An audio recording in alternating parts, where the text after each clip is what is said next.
Hello, everybody, and welcome to Adventures in History. Hope you all are having a lovely night.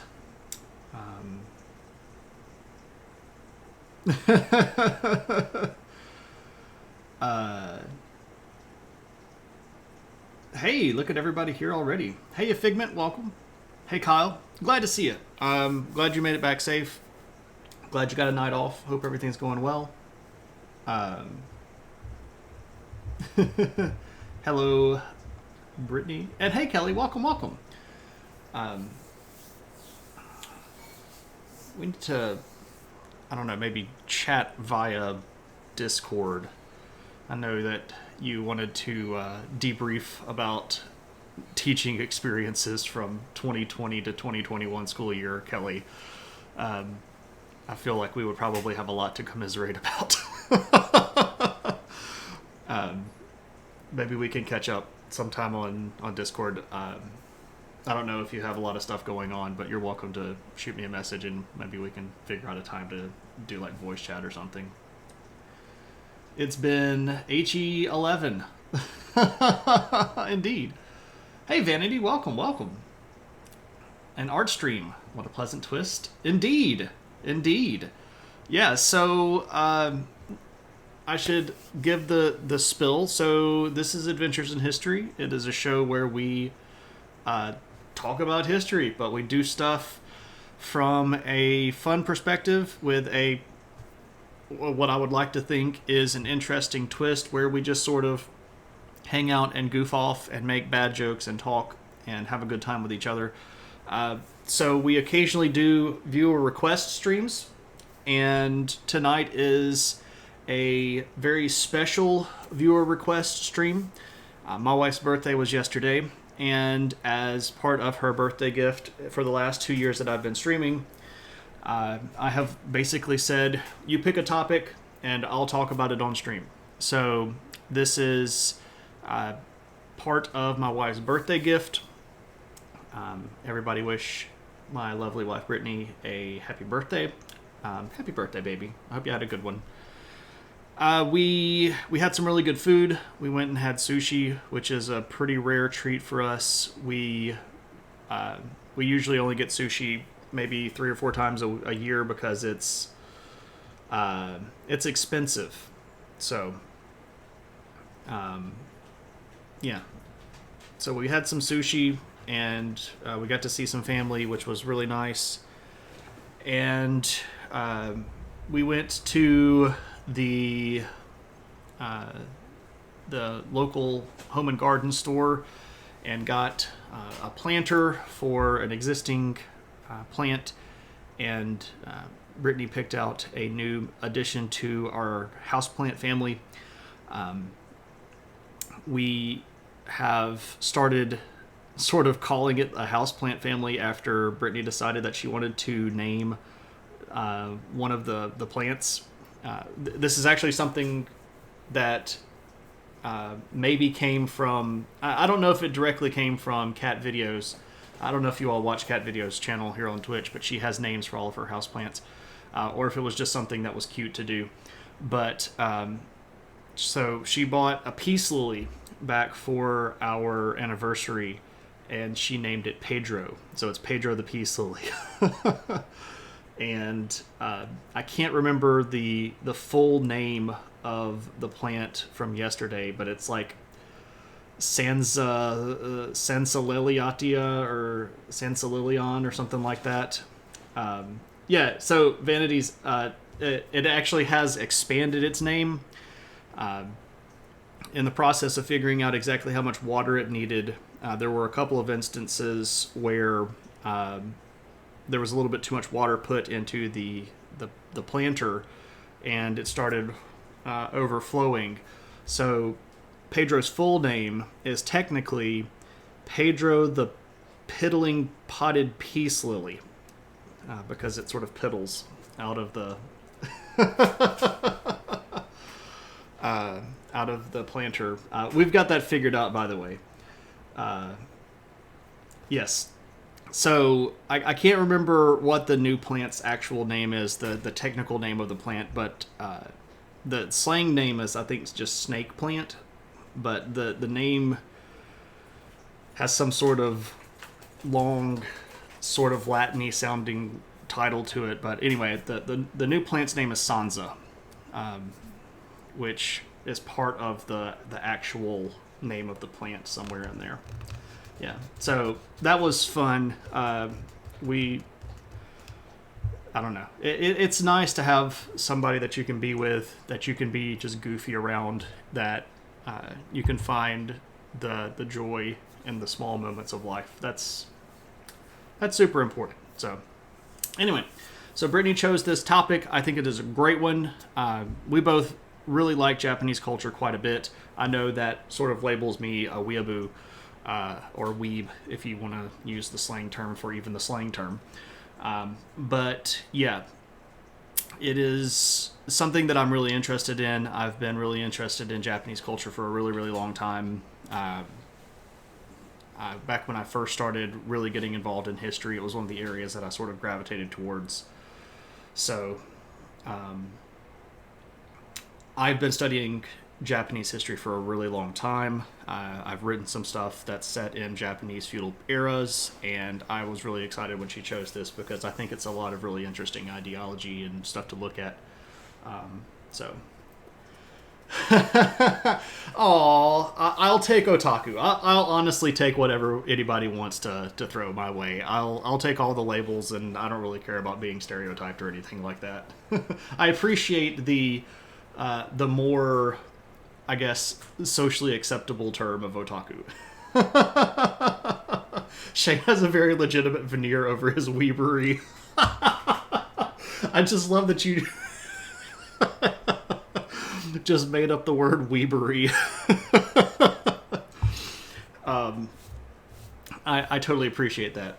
Thanks. For those of you that do not know, Mac, one of my best friends in the world, has actually been to Japan twice and spent a substantial amount of time there the second time, both working remotely and being able to do some pretty neat stuff.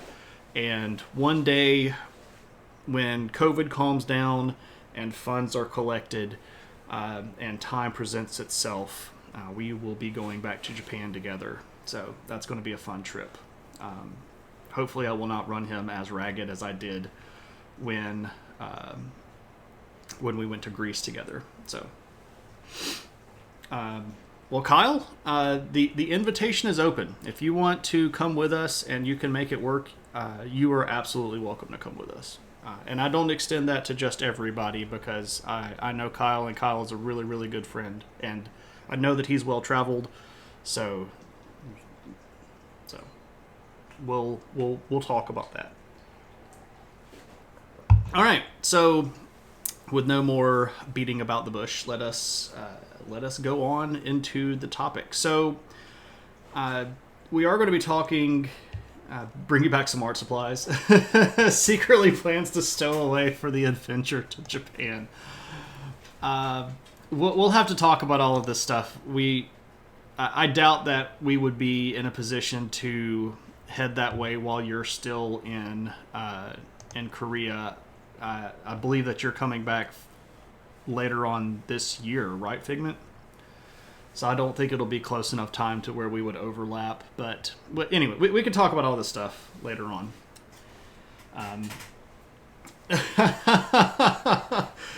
Oh, my dear, you're neither old nor tired, and your body is not giving out. You do get to feel a little bit older because it was your birthday, but age is a number and is only really as big of a deal as you want to make of it. So, all right. So let's talk about Edo art and culture. And before we get to what I mean about Edo art and culture, we do need to do a very, very, very, very brief historical rundown. And this is going to be, like, again, it's very short. This is not an entire span of a lesson or talk or anything like that. I just want to set the stage for what type of material we're going to be talking about, and it is going to help us understand some of the developments that happen during this period of time. So if we start looking at the chronology of Japanese history, there is a period of time called the Nara period, which is about 710 to 794. And the Nara period is where the Japanese independent sort of culture is really going to start developing. Prior to the Nara period, everything that was art or cultural stuff, especially the higher up you got into the ladder of society, was really heavily based on Chinese and Korean stuff. So the language that they spoke was Japanese, but they wrote in Chinese characters. Most of the people that were in the government spoke Chinese and wrote in Chinese. The dress for the people that were basically above peasant level was heavily influenced by Chinese stuff. The law was Chinese. The art was Chinese and Korean mix. The religion was a Chinese and a Korean mix. Basically, Chinese and Korean culture dominated the Japanese culture from the very beginnings all the way up until this Nara period. And this is going to be pretty heavily encouraged by the emperors. The emperors are trying to basically copy and paste Chinese Confucian imperialism over into Japan because Chinese emperors are in charge and get to dominate everything and run everything. And the Japanese emperors are sort of like, we can do that too. So they bring all this stuff over. The things that are going to show up during the Nara period that are important are the first two works of Japanese history, where they start actually writing down their own histories, and they're called the Kojiki and the Nihon Shoki. You can read both of these online if you want to Google them. They are Kojiki and Nihon Shoki. If you want to Google either of those, you can find this stuff for free in translation online. So those are the first two histories, and they're sort of mythological histories that both start way back in the creation events, and they tell the story of how Japan was created according to the gods and all of this stuff. And then they sort of transition from gods ruling to humans ruling, mostly legendary humans, but then the legendary humans transition to actual people that we know existed. So this is sort of the story of how Japan got there. And that's an important moment when you start recognizing that you have your own individual identity, as opposed to just being a copy-paste of Chinese material or Korean material. This is an ideological shift. So that is going to continue through something called the Heian period. And that's going to run from about 794 to 1185. And the Heian period is got a lot of stuff going on politically. There's a lot of stuff going on with wars, and there's some sickness stuff that runs through. There's a big plague that wipes out about 40% of the population of Japan. But the important thing that's happening in the background is that the seeds that were planted during the Nara period are growing, and people are becoming more interested in developing unique Japanese cultural elements.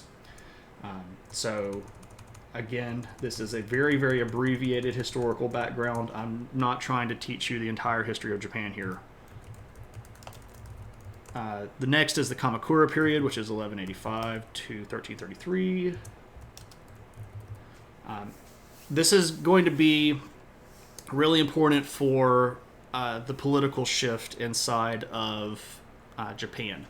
During this period of time, you're going to start seeing the first real stable shoguns. These are the people that sort of push the imperial power to the side. These are military leaders that are not part of the imperial clan that are going to take over.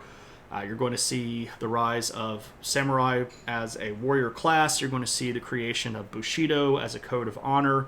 The Kamakura period is very formative.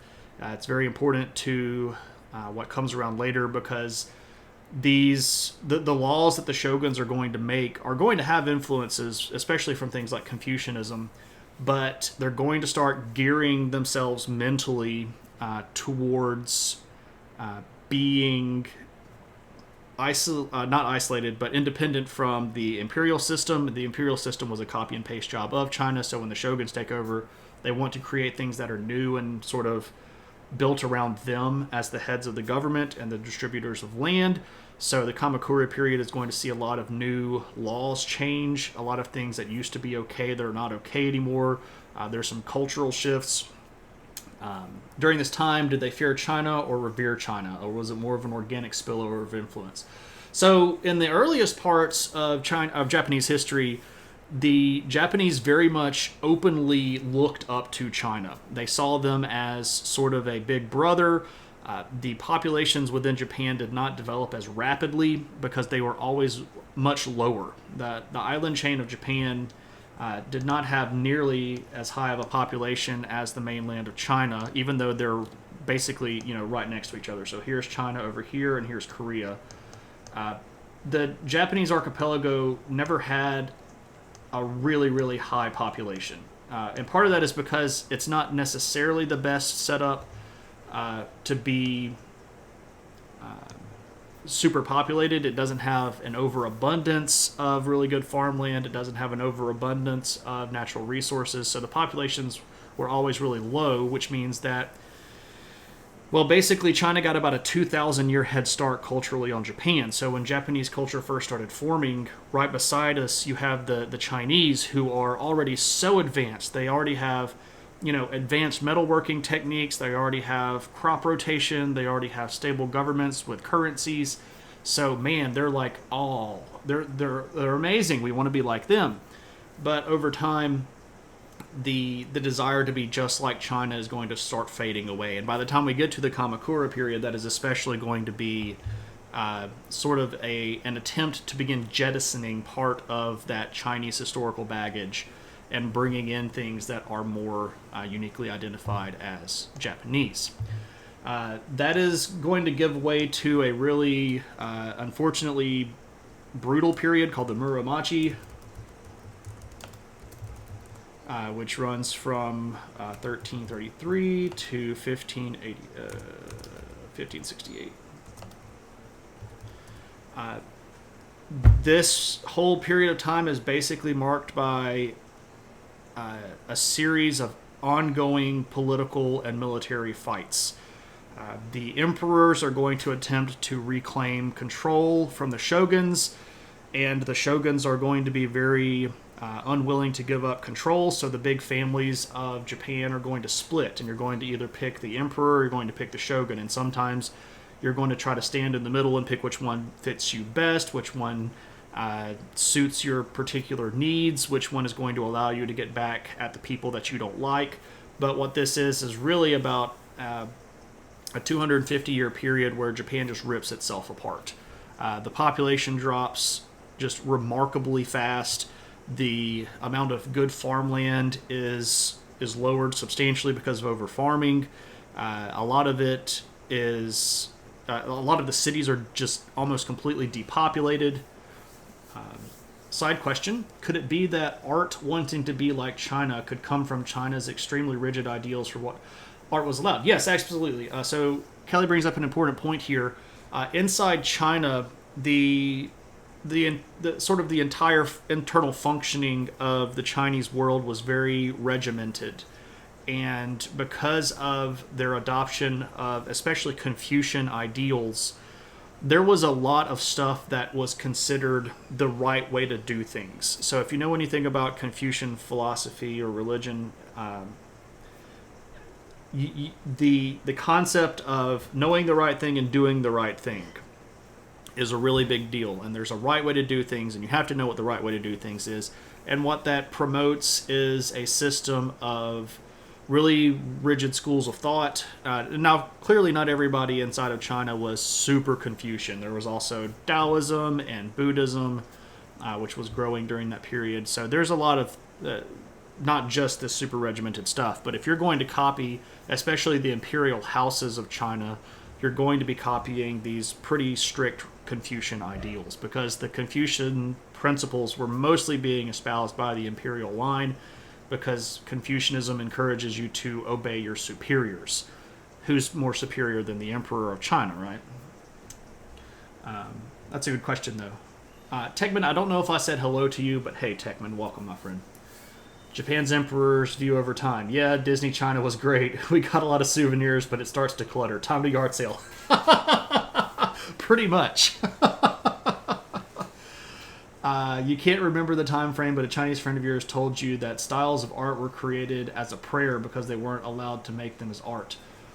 You can't imagine making art was having to convince the art police that it wasn't making art. Right, so a lot of that also came from a pretty strict Chinese desire to limit what was moving around in Chinese circles. There was a lot of dissent against imperial clans during various periods of time. And not every single Chinese imperial dynasty really liked the idea of people having freedom of expression. So there were some pretty strict laws over what could and couldn't be done. And this is not necessarily a completely world apart from the way that China does things now, where you have a lot of culture and society that gets pressed down because of the government in China cracking down on individual expression. I was just talking yesterday with Mac and KP about a Chinese artist named Ai Weiwei. If you don't know who Ai Weiwei is, you should totally go check out his stuff. He is a modern dissident artist and political activist inside of communist China, and he does some really, really thought-provoking sort of art and display stuff. You should go check him out. I know at one time there was a really good documentary about him on Netflix. I don't know if that's still there or not, but go check out Ai Weiwei. Are you not entertained? Is this not why you were here? Hey, David. Thanks for the raid, and welcome, Mouse Guardians, and leftovers from Steve's raid to the Mouse Guardians. My name is Shane. I think a lot of you are probably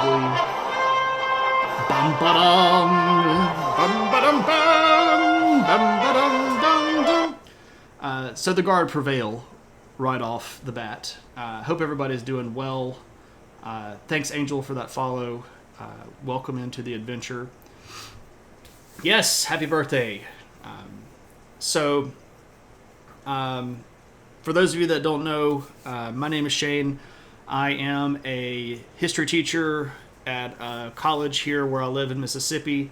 And what I do is we talk history. And we do it in a way that is absolutely not super stuffy. We do it in a way that is not Professor Binns from Harry Potter. We do it in a way that is accessible to everybody. You don't have to know anything about any of this stuff before you walk into the room. You can always come in, you can drop a dad joke, you can drop a really horrible pun, you can bring up tangents and we'll chase rabbits all over the place. But please feel free to be as vocal as you would like to be. If you want to ask questions, absolutely please do. If you want to throw in some goofy stuff in there, you're more than welcome to. But if you want to just chill out and have a lurk, you are welcome to do that as well. Yeah, we are not Professor Binns. For all of my people, I hope that you are already following David Peterson. But if you are not, please make sure that you go give David a follow. He streams on Mondays and Wednesdays from 4 to 8 Eastern Standard Time. And he is the author and illustrator of Mouse Guard. And he is a really good friend that has done a lot to help me get this channel up and running. So I can honestly say that the channel as you see it would not be as cool if David were not part of that process. So thanks, man.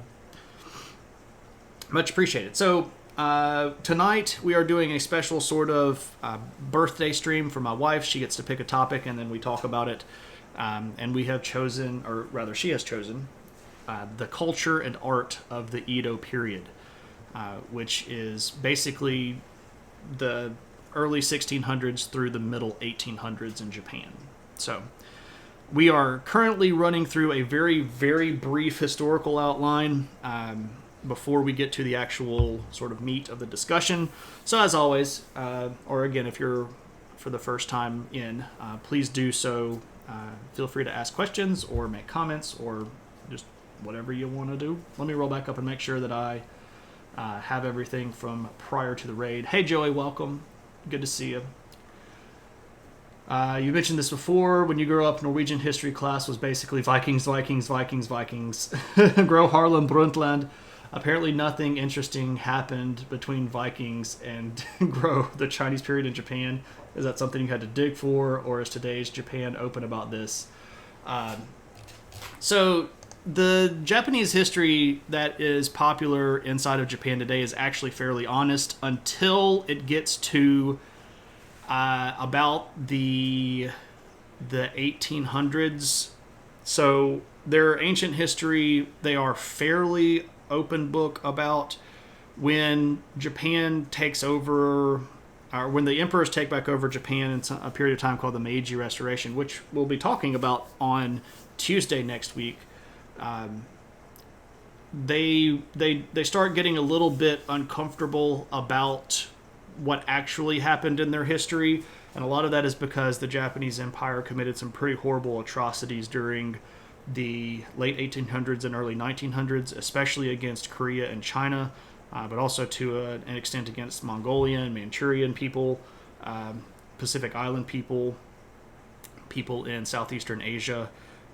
The Japanese Empire was a really brutal place, and a lot of what we might consider sort of public figures in Japanese historian circles today are sort of interested in skirting around some of the actual brutality. They don't want to talk about the actual numbers. And the government of Japan also has some problems admitting all of the stuff that they've done. There's been an ongoing struggle between the Japanese government and the government of South Korea for Japan to formally recognize that a lot of Korean women were effectively kept as sex slaves for the Japanese imperial officers during the early 1900s and through World War II. And Japan has let out a couple of statements that are kind of like hinting at what went on, but the Korean government is still very much interested in having them be rather blunt about it, and that's sort of an ongoing diplomatic issue over there. Welcome, Jumping Mouse. Catching up with the chat. Yeah, if you want to hit that live button under there to let me know that, let Twitch know that you are going to hang out in the chat, that would be awesome and much appreciated. David, do you... Well, I mean, I can share your Instagram stuff.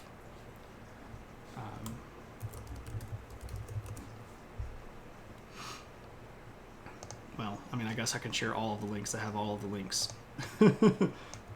Go follow David's stuff.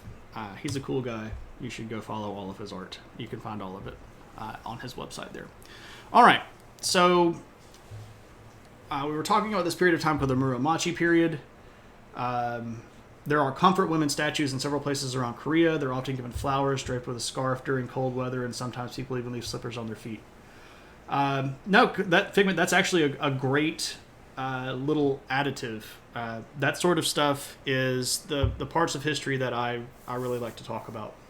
Not the weird rapey parts of history, no, but the stuff like that people inside of Korea still understand that this was a significant portion of their culture. That's the kind of stuff that's interesting.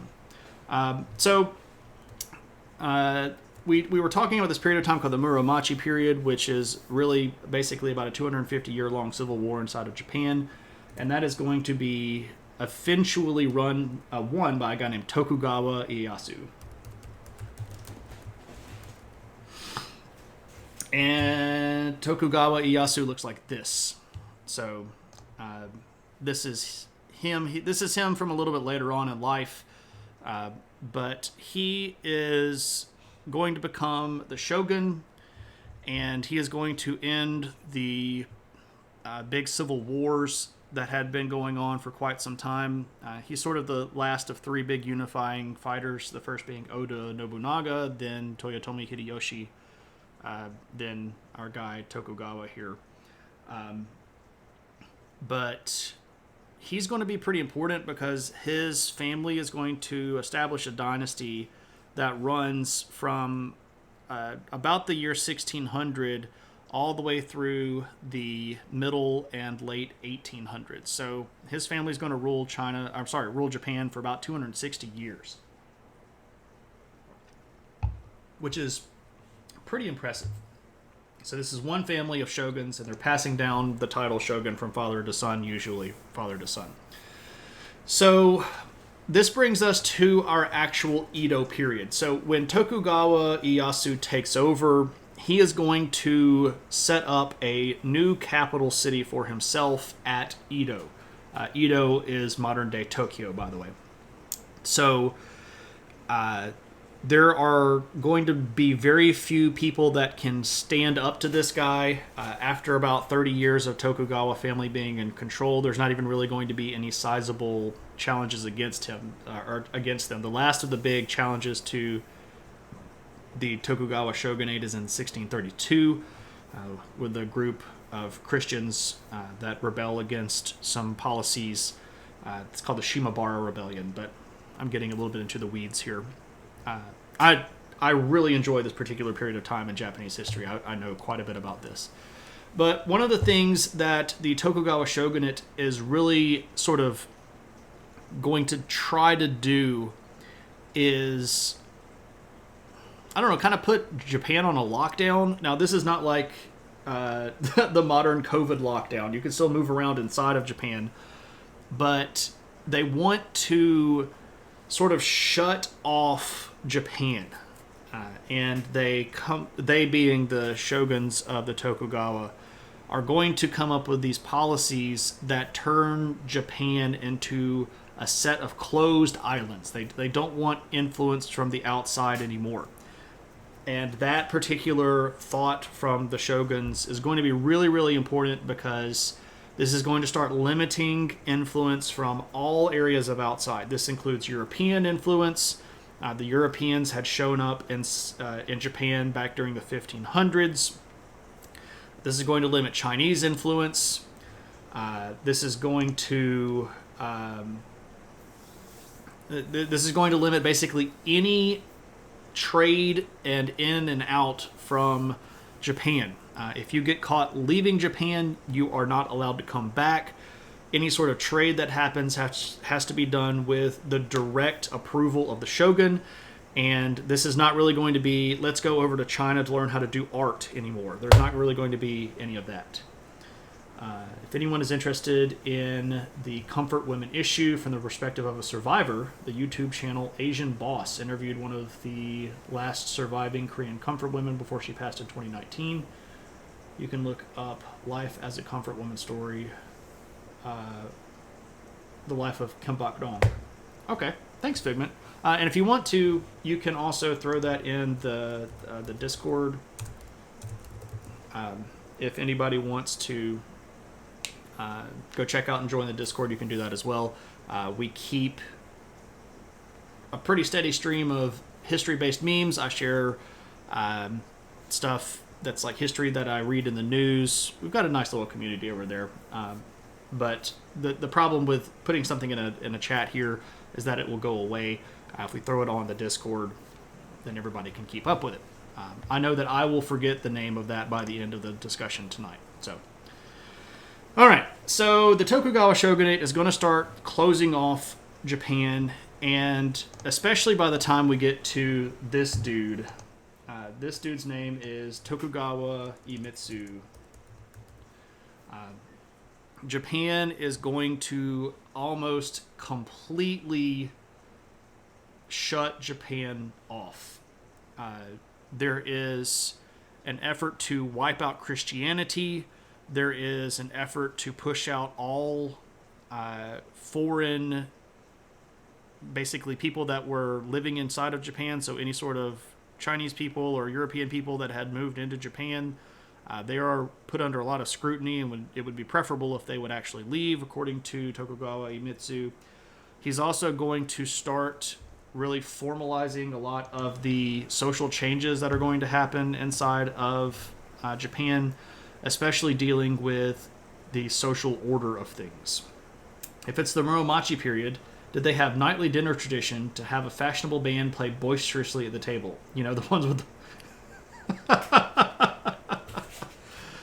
I believe that would be the Murachi period, Techman. I'm not sure exactly when the Murachi period was, but there were some interesting artistic developments during the Mariachi period, especially dealing with bright colors like red and blue and yellow.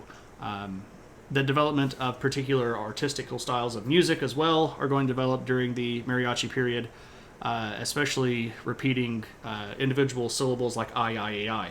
So... but I can't remember exactly when the dates of the Mariachi period are. But I appreciate you reminding me of the Mariachi period, because that's a really important period. I always try to roll with the jokes, by the way. So, all right, so Tokugawa Iemitsu is going to start doing a whole bunch of stuff. For example, you are not going to be able to... marry outside of your social class. You're not really supposed to stray outside of any sort of social class activity. So during this lockdown that Iemitsu is going to bring about, there's going to be a lot of rigidity added to the social structure inside of Japan. And there's going to start being a lot of rules and a lot of laws and a lot of things that you can't do and that you're not supposed to do, and so on and so forth. You love mariachi, makes you miss Puerto Vallarta. Daniel. And Daniel, I saw that you were sneaky and subbed while I wasn't on stream, so I greatly appreciate that, my friend. Thank you so much for that. And if you do not already know who Daniel Landerman is, you should totally go give Daniel Landerman a follow. He's a great dude. He is super kind, very... very wise when it comes to the ways of painting, and well, you might have been sneaky, but I will play Spartacus for you, my friend. So here you go. I'm Spartacus! I'm Spartacus! I'm Spartacus. I'm Spartacus! I'm Spartacus! I'm Spartacus! I'm Spartacus! I'm Spartacus! So there we go. Thanks, Daniel. You're a good guy, and I don't care what Autumn says about you. All right, so I've mentioned... hey, a Batbird, welcome. Okay, so I've mentioned these social classes a few times now, so let's actually talk about what the social classes were. So there was at the top, so the upper crust was the ruling class. And what exactly does that involve? Well, theoretically, and the conceit or the idea was that the emperor was still at the top of the social hierarchy. The emperor and the family of the emperor, the clans of the emperor, were supposed to have been at the apex of the system. And the shoguns kept the emperors around, and it kept the imperial line unbroken. And by the way, the current emperor of Japan, Naruhito, is still from the same imperial family that was the head of the imperial family going all the way back to when the emperors first started in Japan. It's the longest unbroken ruling family on Earth. So the emperor was at the top. And I do have a photo of an emperor. This is Emperor Kokaku. And the reason I chose this particular photo of him, Emperor Kokaku was a very influential emperor. He ruled for a really long time, for over 35, I think he ruled for 37 years, 36, 37 years. And that was remarkable because one of the things that the shoguns did very frequently during the Edo period was force emperors to retire, especially if they were getting too powerful. The shoguns would force the emperor to abdicate for a younger family member. So the fact that he made it 37 years is rather remarkable, and he is actually going to be emperor when... he's emperor, by the way, in the early to mid 1800s. I can't remember the exact years, but he is actually an ancestor of the guy that is the current emperor, Naruhito. So the emperor, again, supposedly at the top. The imperial family supposedly at the top of the ruling class. In actuality, they weren't really the top. The actual head was the shogun. And the shogun is the head honcho. And I have a photo here. This is Tokugawa Ieyasu in full regalia, if you will. So he is completely decked out in all of his coolest stuff. This is a woodblock print. We'll actually talk about woodblocking prints in a little bit. So the shogun is going to be the guy that's actually in charge. And they're going to be the ones that are actually making the decisions, that are actually carrying out most of the law changes, the enforcement of basically anything that they want. That's some hair. Right, exactly. Now, under the shoguns, you have a group called the daimyo. Daimyo basically translates to great name, or big fancy name. And I have a photo of an actual daimyo. One of the things that I tried to do for this particular discussion was I tried to find actual photographs of people that were in these roles. So this is one of the last daimyo, a guy named Kame Koremi, who was one of the last daimyo in the late 1800s. But we see him in very nice clothes. Of course, the fact that he could actually sit for a photograph was pretty remarkable considering the amount of closed-offedness that was inside of Japan. The emperor was just there for show, pretty much. So the daimyo are going to be big land owners, and the shoguns are going to give them control of big chunks of land. The territory that a daimyo run was called a han, just H-A-N. And very basically, this was an area of land that produced more than 50,000 bushels of rice a year. And that's a lot. And the currency of Japan during this period of time was actually based on sort of instead of a gold exchange or a gold standard, it's sort of based on rice. How much rice you can produce from a particular area is equal to certain amounts of coins. There's this other word called koku. A koku is roughly the amount of rice it would take to feed one person for a year.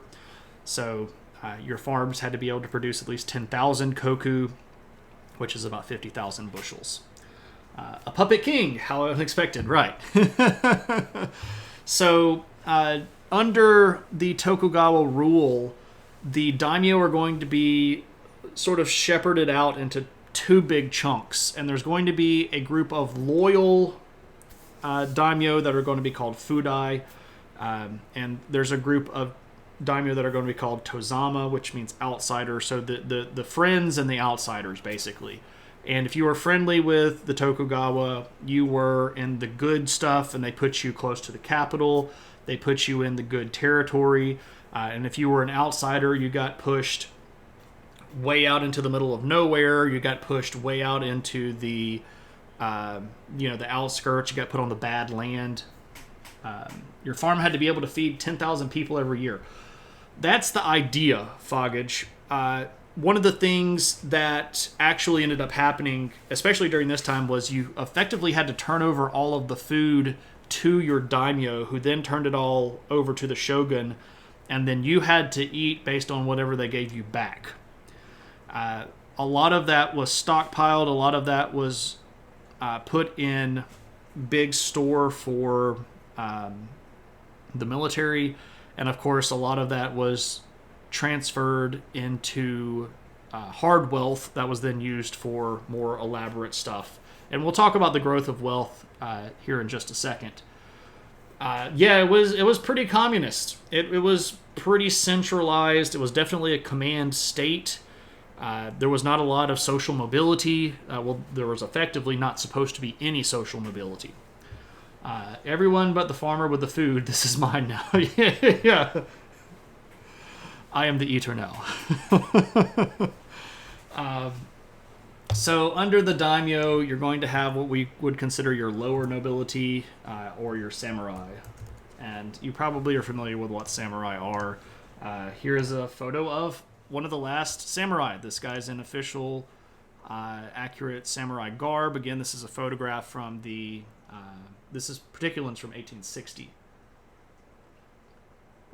So you can tell that this guy has a lot of money because of all of these really nice pieces of armor that are pretty clearly expensive. He has very nice clothing. He doesn't look like Tom Cruise. So the Meiji Restoration is next week. We'll talk about Tom Cruise next week. Yeah, he looks like he could unalive you pretty easily. Well, hopefully nobody unalives you. So that's the ruling class. You have your emperor and the imperial family that's supposed to be at the top, but they're really just figureheads. The shoguns, the daimyos, and the samurai. And that's your ruling class.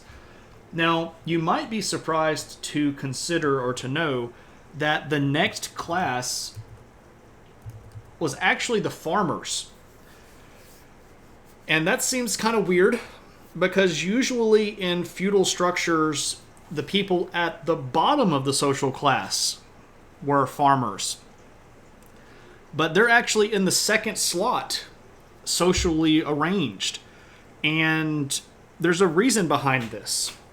And the reason is that, according to the shoguns, the farmers were the fundamental adders to society. They add to society. Their work directly gives to the people of Japan. And what the idea here is, they're the ones growing the food. They're the ones that are the functional processes of Japan. Now, let's be very, very honest. These people are peasants. They might be in the sort of second rung of the social class, but they are not rich people. Why would they say... Why would you remind me of this? Google says rice is around 11 million calories per acre, which is a year's food for around 15 people per acre. So each farm had to be at least 670 acres. Foggage, yeah, that's a... Well, so no. Here, let me be clear. Not every farm was run by a daimyo. Not everybody that owned a farm had a farm big enough to be considered a daimyo. There were smaller farms. There were smaller, locally run and operated farms. Peasants could own land, so there could be private farms. Not every single farm was a big daimyo farm. A lot of them were. And especially as time progressed during the Edo period, peasants that owned land became much fewer, and the daimyo landowners became much more sort of inflated. So enough calories for a person a year isn't 2,000 calories per day per person's worth of... So enough rice for a person for a year isn't 2,000 calories per day per person worth of rice. I am so bad at conversion factors. Let's also remember that peasants were eating basically just rice, and that they were working incredibly hard, back-breaking, grueling lives. So they were probably burning a lot of calories every day. And let's also remember that just because the farm produced that much rice does not mean that they got to eat that much rice. They had to grow that and give that over to the government, and then the government gave them back what they were allowed to eat, which was not the same amount. So it's not like every single peasant was eating a full 2,000 calorie diet. It's a system that was slanted towards the top instead of at the bottom. Your supply of Mountain Dew is like 1 can per day. So I have a photo of some peasants that were Japanese peasants in the... I think this one is actually a little bit later. I think this one comes from the very, very late Edo period. But this is pretty traditional style dress. You have your big basket here that is going to be carrying whatever you're farming, or your fish if you live close enough to a river to fish. You're going to have your rice in here. You have your big hat that's going to keep the sun off of you. The styles that we're going to be that they are wearing here is much rougher. This is much lower quality. This is not going to be silk. This is going to be homespun stuff. You're going to see grass capes, things like that. This is going to be pretty common for most people that are going to be in the peasant class. And you go, but wait a second, if they are supposed to be the second level, why were they all poor? Well, again, this is sort of the conceit of the whole thing, that they add to society, so they should be more important to society, when they weren't actually allowed to do a lot of stuff. So there you go. Now, the third rank are the artisans. It's a mariachi hat. They probably also had millet and barley. Rice wasn't in Korea until like 1000 or 2000 BC. So that was a bit. So Korea brought wet rice agriculture to Japan, and yes, Japan did have both sorghum and barley. They also made beer. Japan's not really a wine drinking area. They had beer, and they had rice liquor, which is called sake. So yeah, there were beer makers, but until about the 1000, no, not even then. Until about 300 or so AD, you didn't really have a lot of crop diversity inside of Japan. You could only imagine how much Mountain Dew they'd had to farm to fuel all those samurai. Especially if they were slamming code red during battle. I'm getting all jacked up on Mountain Dew. We're going to go fight at Sekigahara. Come on! Sekigahara, by the way, is the big battle that's in 1600 AD, where... I'm Spartacus! No, I'm Spartacus. I'm Spartacus! I'm Spartacus! I'm Spartacus! I'm Spartacus! I'm Spartacus! I'm Spartacus! Oh, Vern. Thank you so much for that sub, my friend. I will like to note that our very own Vern NYC, drew the Spartacus emote. So it's sort of like Spartaconception there. Also, hey, Chaotic Looney. Welcome, my friend. Good to see you.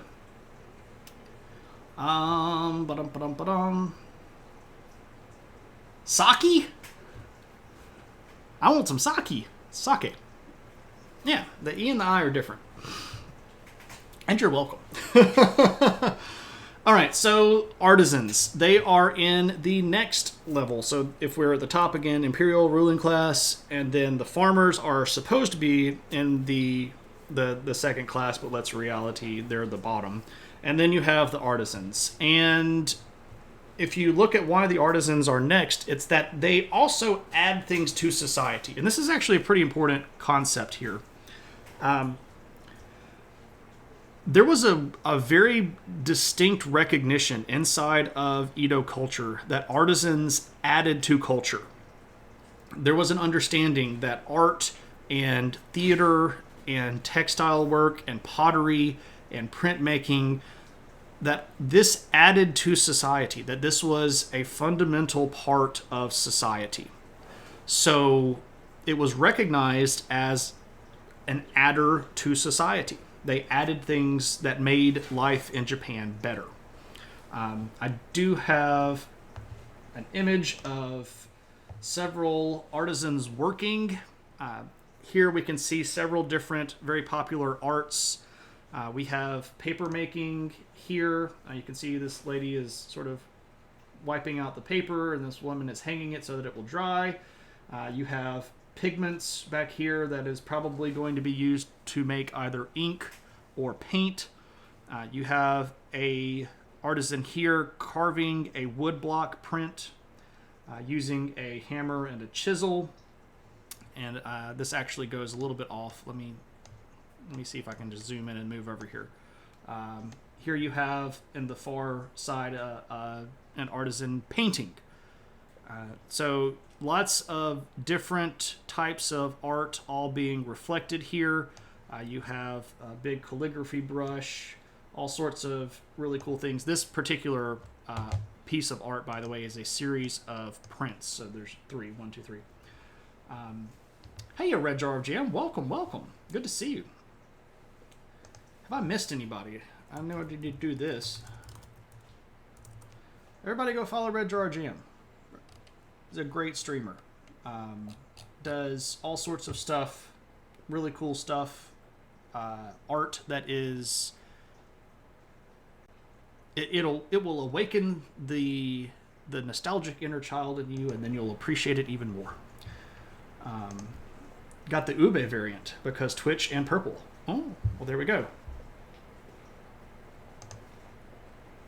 Let me check out the link here. What do we got? So Vern has gone to purchase cheesecake. Bouncy cheesecake. Oh, that looks delicious. Oh, I am very jealous, Vern. That looks absolutely delightful. It looks like it's got that perfect texture where you bite it and there's just enough of it there to give you that good bite, and then it sort of like hits you with that cheesecake dissolve. Yep, very much jealous. You didn't realize that women were creating art? That seems a distinct contrast with medieval Western societies. It absolutely is. Women could be artisans in the Japanese culture. There was not any sort of prohibition against women learning how to do art. Women found a lot of good work in writing. There are several fairly influential Japanese women poets. They also were originally in interpretive dancing, which was a pretty popular pastime. And this is sort of getting a little bit ahead of ourselves, but actually the first people that did kabuki theater were all women troupes. So yeah, women were quite capable of being involved as well. Disclaimer, Kyle has no heart. It's like cheesecake and cake had a child. Oh, now I'm really jealous. So artisans. They are in our next to lowest rank. And who does that put in the lowest rank? Well, merchants. And you go, wait a second. Merchants are they like the middle class? Are they the people that have the businesses? And this is the big paradox of Edo society. The people that are at the bottom of the social ladder are actually one of the groups that has the most money. Now, the reason they're at the bottom of the social pyramid is that merchants were not seen as adding anything to society. They didn't make anything. They simply took stuff that other people made and sold it to other people for a profit. And there was this idea that merchants were sort of skeevy people that were always trying to look for a buck. And because of that, they don't really have a lot of individual freedoms sometimes. In certain situations, merchants were bought or sold or traded, so they were almost seen as a commodity. If you had a big domain that was under your control, let's say you're a daimyo, and you have a merchant that's particularly good at selling something, you could sometimes basically arrange swaps with merchants from another daimyo's territory. You could say, like, and this is, I make the joke sometimes that this is almost like the NFL draft, where everybody looks at the new batch of merchants that comes in and sees if there's any promising merchants, and then everybody sort of picks whichever one they want. And then you have like free agents that can move around, and you have contracts that are bought and sold. Used to love Japanese bouncy pancakes, but you can't eat them because of allergies. Alas. It's kind of like the really fluffy Japanese pancakes that are like eating a plate of delicious pillows. Merchants brings in money. Literally everyone else. Literally the worst of society, ain't you? Well, see, here's the thing about the merchants. Because they had all of this money, they were actually really powerful inside of Edo culture. But here's the thing, again, they were looked down on. There was this sort of like turning up of the nose that you're making money off of other people's labor. And there were, in a lot of the big cities, if you were a merchant, you literally had to live in designated zones within the city. Like, there were merchant quarters, and you had to live and work within this zone. And if you got caught outside of it, you might get busted. So they were sort of quarantined or isolated off. And a lot of the living areas for merchants were way outside of the city center. So people were actually trying to literally put them on the fringe of society. And it's sort of a very visual representation of these deeper social concepts that they weren't really doing anything for us. Eat the merchants. Oh, yeah. Cannibalism is not such a great thing in Japanese culture. You don't eat the merchants. I do have a picture of a merchant here, and what we see in our print is a couple of samurai who are selling scrap metal to our merchant here. And I think it's sort of important for us to kind of look at a couple of things. Most notably, if we look at our samurai guys here, you know, they're dressed in the nice clothes. If you just looked at them, you would say these people clearly have more going for them than this guy. And there's a little bit of a purposeful arrangement of that. So merchants were sometimes going to get in trouble for kind of acting like a peacock, you know, especially if you saw a merchant at a social event. It was very common for merchants to try to dress as if they were super filthy rich, because a lot of them really were. But that was also sort of like not really copacetic with the way that society worked. So you have these merchants that are walking around peacocking, like, look how rich that I am. And you have a lot of people that are in the ruling class that go, you're trying to act like you're better than us. No, you don't do that. So in a couple of instances, for brief periods of time, there are restrictions put on things like where merchants can go publicly, what sort of clothes they're supposed to wear. These don't work very well, and there are very few of these rules that sort of work across all of Japan. A lot of this is done on a sort of a regional level, where some of the local nobility are actually outpaced monetarily by these merchants. And when the merchants figure out that they have all of this, you know, monetary power and economic power, then they start to leverage that against the ruling class. And the earliest real concepts of banking that we see inside Japan are going to come out of the merchant class. A lot of the people that are going to start loaning money are going to be the people inside of the merchant class. And making money off of interest is seen as the lowest of the low. You know, like, I loan you $100, you pay me back $110. That is lower than even buying and selling goods. Then you're just charging me for being a good person, right? You know, like, you should just loan me the money and not, you know.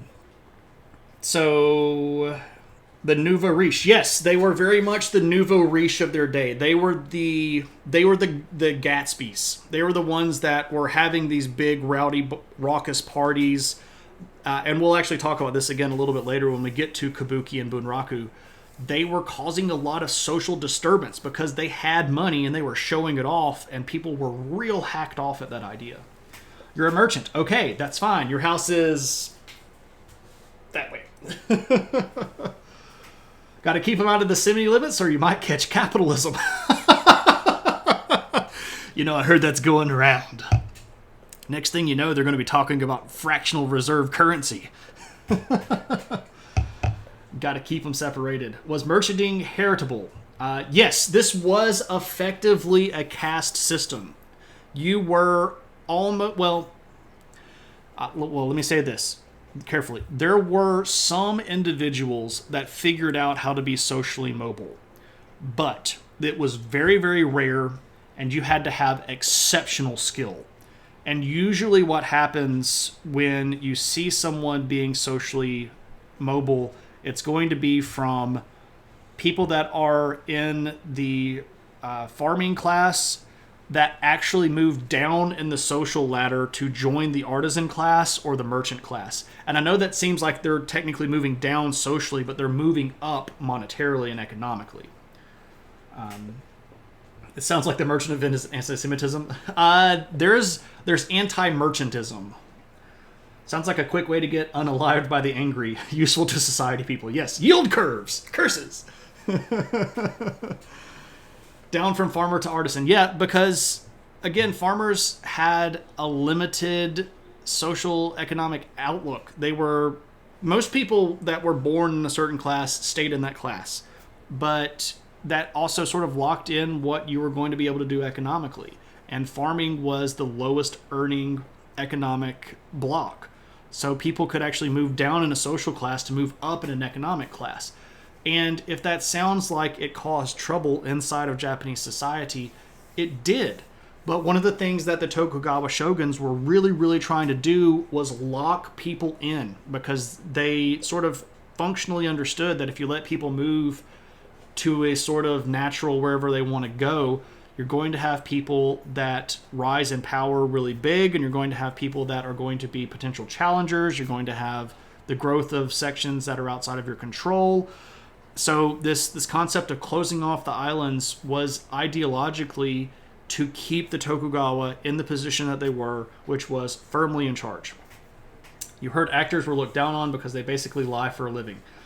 Yeah, there's also a lot of negative stereotype. Hey, what are you doing? You need to stop licking.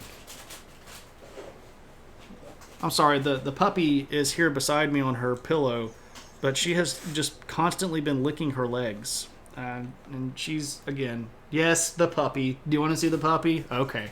I don't know why I have to ask if Kelly wants to see the puppy. Come here, Kaylee Poo. Come on. There's the puppy. Oh my goodness, a big puppy sneeze.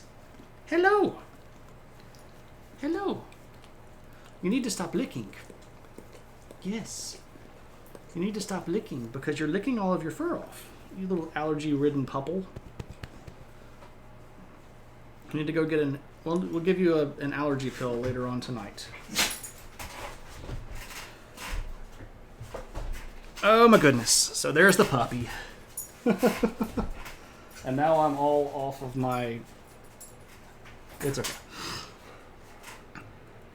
Oh yes, the puppy.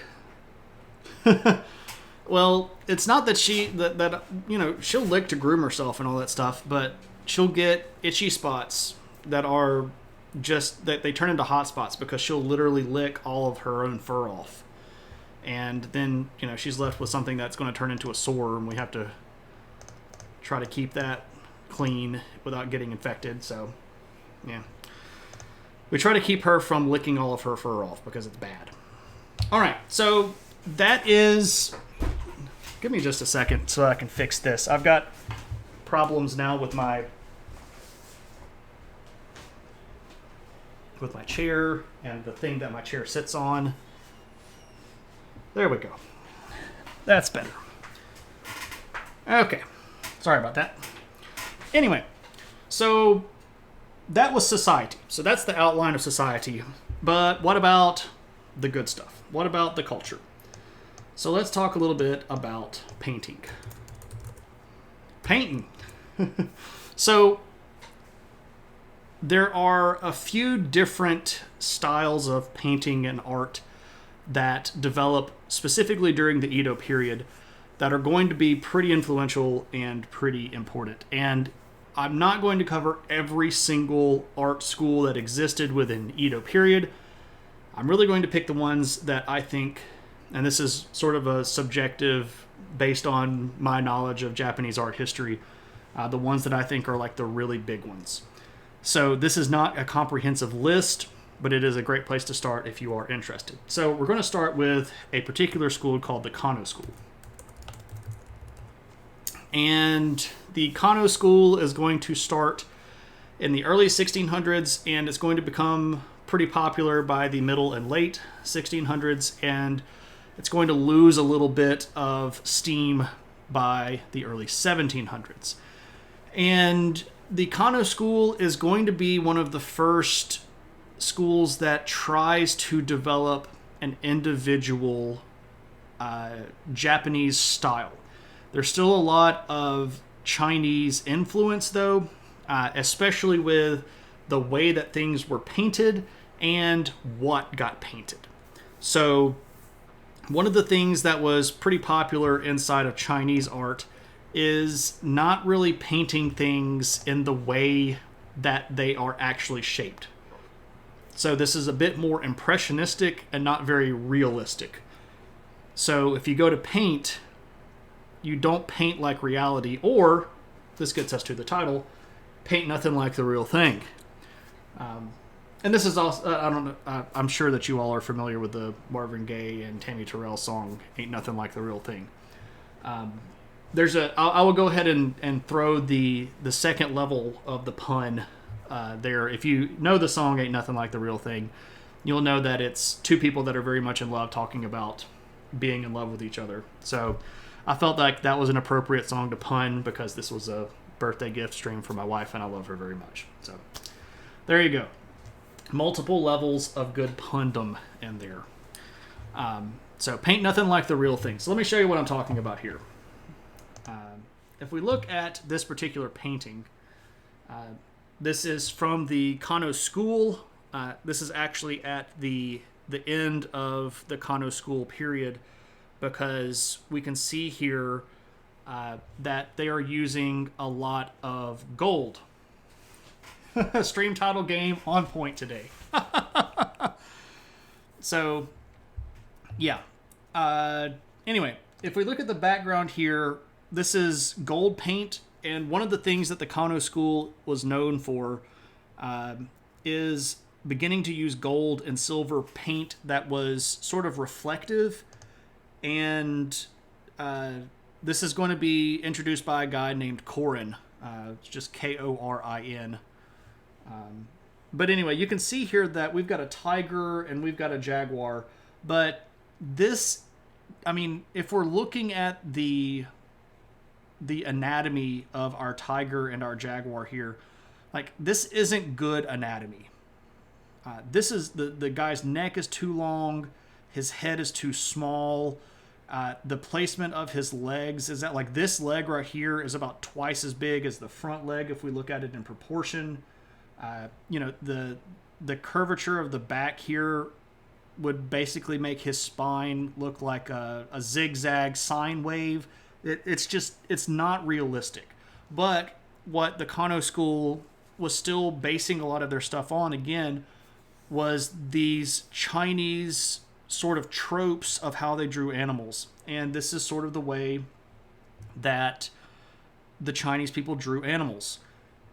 You're guessing this is a silkscreen print. No, this is actually a painting. This is a painting on a folded board.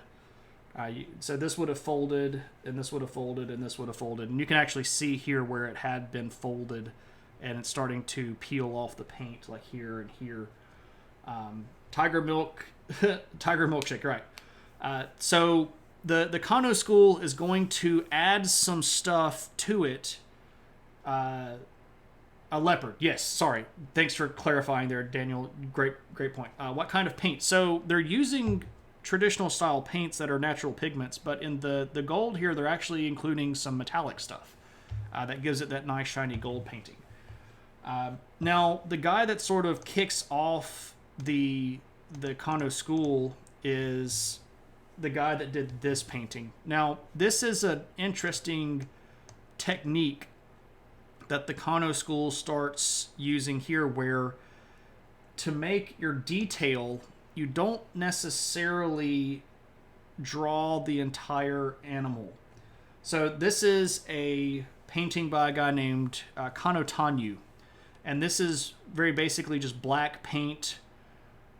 You can still see that there's a little bit of messed up proportions here, like this squirrel's middle section is way too long. If this were an accurately proportioned squirrel, his front legs would be right around in here. His head is way too long and a bit too big for his body. But the important sort of stuff that we're using here is that, again, there's not really an outline. To make the body and form of this squirrel, they're using brush strokes and collections of brush strokes. This is not really a cross-hatching kind of thing, but it's almost like a cross-hatching where you're creating the illusion of shape and shadow and value by using your brush and different levels of pressure on the brush. So that's another thing that the Kano school is pretty widely known for. And this is going to be a technique that gets picked up and used by quite a few people moving forward and kind of moving along. So again, this is the Kano school. The guy that did the squirrel painting was a guy named Kano Tanyu. If you want to Google him, and the guy that did the gold leaf kind of flaky stuff that introduced that is a guy named Korin. If you want to Google either of those. So if you just Google Kano Tanyu painting or Korin Japanese painting, Korin is sort of hard to find actual paintings of because there are so many other things inside of Japanese culture that are called Korin. For example, there's a character on Dragon Ball and Dragon Ball Z named Korin. So if you just Google Korin, you'll end up with a whole bunch of stuff. This would be your art style because you can't draw proper proportions. Then you could say it's intentional. You'll just tell people that you're doing Kano style. This is influenced by the Kano style school. Gah, are you not even familiar? Korin was using lacquer. And that I don't talk a lot about lacquered skills, but using gold inlay and using lacquer on wood is another big technique that I probably could have fit in here. Just to be honest, I could have made this stream like 6.5 hours long. I don't have the voice to be able to talk like that. I also don't have the ability to sit in this chair that long without my back just completely wrecking me. So I had to pick things that I thought were a little bit more in line with especially what Brittany wants. So I was trying to tailor this to stuff that I thought she would be interested in. All right. So moving on, the sort of next big school, if you will, is started by a guy named Maruyama Okio. Is that all going to fit on one line? Yes, it will. Maruyama Okio. Maruyama Okio was alive from 1733 until 1795. And this guy is going to be one of these social changers. One of the people that moves from one social class to another. He was born as a farmer. He was a peasant farmer. But he just had that eye and that skill, and he moved into a city and apprenticed himself first at a toy shop, so artisan that was making toys, but got into painting and figured out that he had a natural skill for it. And so he's physically going to open a painting school. So he was an artisan that actually taught people how to paint. And his skill was recognized as amazing even when he was alive. He was considered a living master. And he is going to have certain elements that he's going to bring over from the Kano school, but he's also going to add quite a bit of stuff, and this is going to be a little bit controversial, especially in the existing artistic structures of the Edo period. He's going to bring in some influence from European art. And you go, well, how was European art even getting into Japan, right? If it's supposed to be closed off, how was it getting in? Well, here's the thing. There were smugglers. And one of the things that got smuggled in quite frequently were luxury items from Europe. Things that you couldn't get inside of Japan. Not just, food, but stuff like art, pieces of artwork. And one of the things that people picked up from art that came out of Europe was the use of shadow. and shadow and distance and varying values to create multiple level of distances within the side of the painting to create a sense of depth. And that is going to sneak its way into Maruyama Okio's art, and it's going to set it apart, and it's going to create, again, when he opens his school, the school actually turns out enough people that there is actually something called the Maruyama School. So, like the Kano School was not named after one particular person, but a group of people that did art. The Maruyama Okio person becomes the school. Yeah, atmospheric perception. So let me shut up and I'll show you some of his art. This guy is spectacular. So this is on a screen, and this is Maruyama Okio, but he is using, again, just sort of this basic outline stuff, but you can tell right away, based on his use of color, or I guess technically here because it's monochromatic, his use of value, that this crow is in front of that crow. And you can tell which parts of this are the foreground and which parts of this are the background. So if we move in here to the middle portion, you can see that there's even sort of a disappearing horizon that goes off into the distance here. That these bushes or sprigs of tree are closer in the midground than the background is back here. And that the crow here is in the front or the foreground. And this sort of stuff was not something that had been done a lot or even really attempted a lot in Japanese artwork. And Maruyama Okio is going to be the guy that proves that this not only is a legitimate technique and style, but that it can look really honkin' good.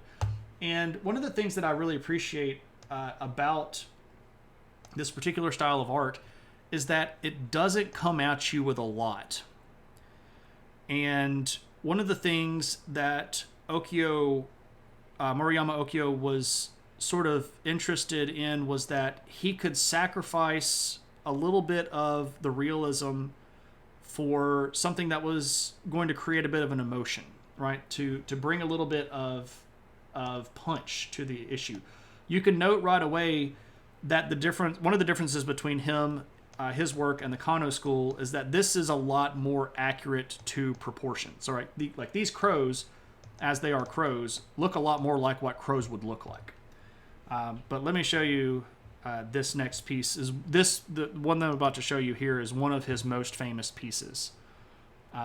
This is a piece that he did with Japanese cranes. You can see, though, that he does still have some Kano school influence with his choice of this very bright gold background. But look at some of this stuff that we can see here. Like these delicate feathers where you can tell that there are multiple layers of feathering going on here. You can see, pretty clear overlaps between the front part of this. You can tell that this bird is angled closer here to the front and that he's getting further away in the back. This stuff is just super beautiful, amazing pieces of artwork. I could talk about how cool this is, but I think you all can see how cool this is. So I don't necessarily feel like I need to to kind of badger or belabor the point here. But again, Maruyama Okio, one of the more important painters of the entire Edo period. So important that his style became a school to itself, and so important that that school continued creating art in that particular style for about 100 years after this guy was gone. Pretty important stuff. All right. One more painting school, and then we shall move on to some other forms of art. Let's talk about the Shinjo. Shinjo school. So Shinjo school is going to pick up in the late 1700s, and it's going to run through the middle to late 1800s. And one of the things that the Shinjo did that other schools didn't do was really bring in a lot of interest on detail. And they're going to start adding not just detail to the actual piece of art itself, but throwing in a lot more detail that is going to bring out not just the person or the thing that's in the painting, but also the background and the setting. So interesting that he was taking from European art as soon afterwards. European artists are intensely influenced by Japanese art. Right, so there's this cultural diffusion, right? The pieces that we're getting out of Japan, especially once Japan opened up for trade in the 1800s, is going to have such a gigantic impact on the way that Europeans, especially Western Europeans, were doing art. But what's crazy is, and this happens a lot, where Japan sort of acts as this incubator for ideas.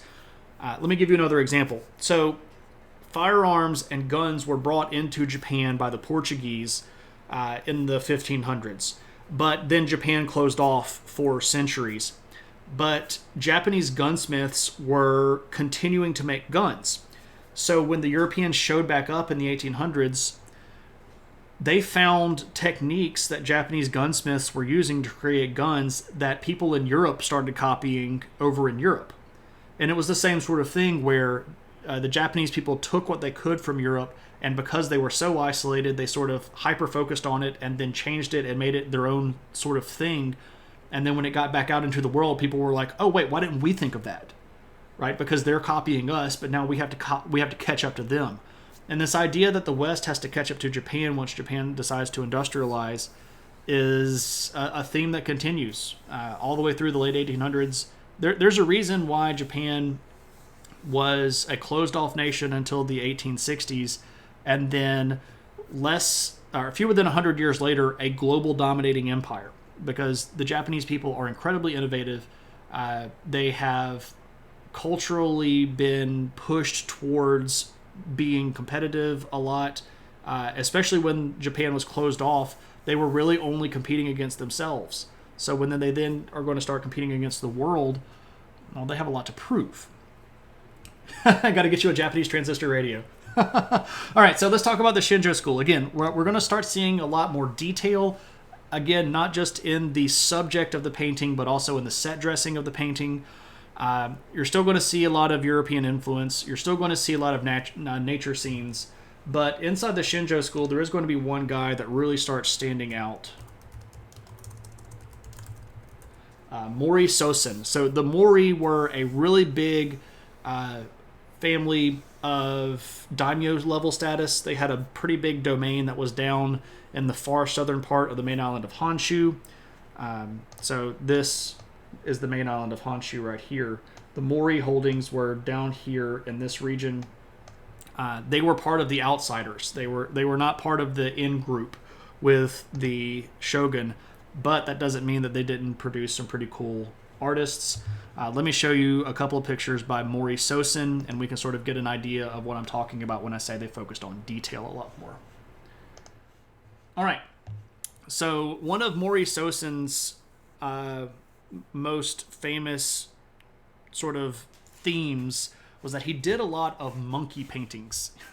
He painted an awful lot of monkeys. But you can see here that we have elements from both the original sort of Kano school stuff.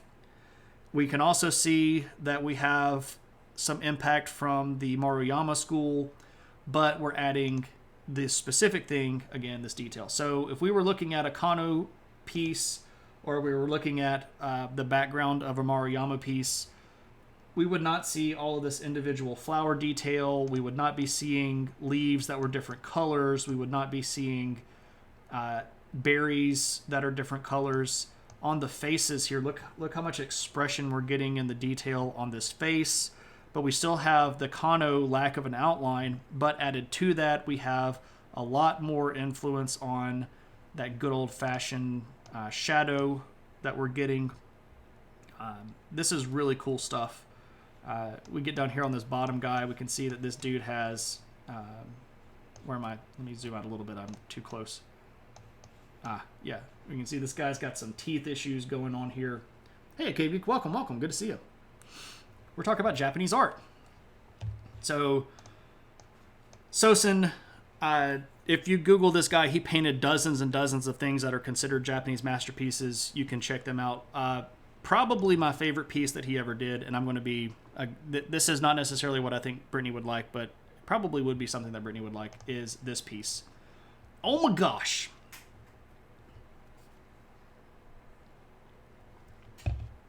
Dude, check this thing out. Look at the level of detail here. The one with the monkey? Yeah.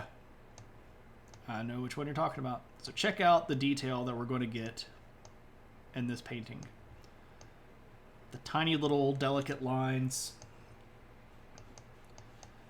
We still have that good Sosin attention to detail. We have our good old-fashioned nature scene. We've got our shadows brought in here. This piece is just absolutely honking beautiful. I really, really like this peacock here. And again, this is Mori Sosin. So you can go check out all of his stuff if you want to. Really neat piece. Alrighty. So, painting. There we go. Painting was a big thing that developed during the Edo period. We have a lot of changes in the way that Japanese people do painting as an art form. But there are new art forms that are going to come about.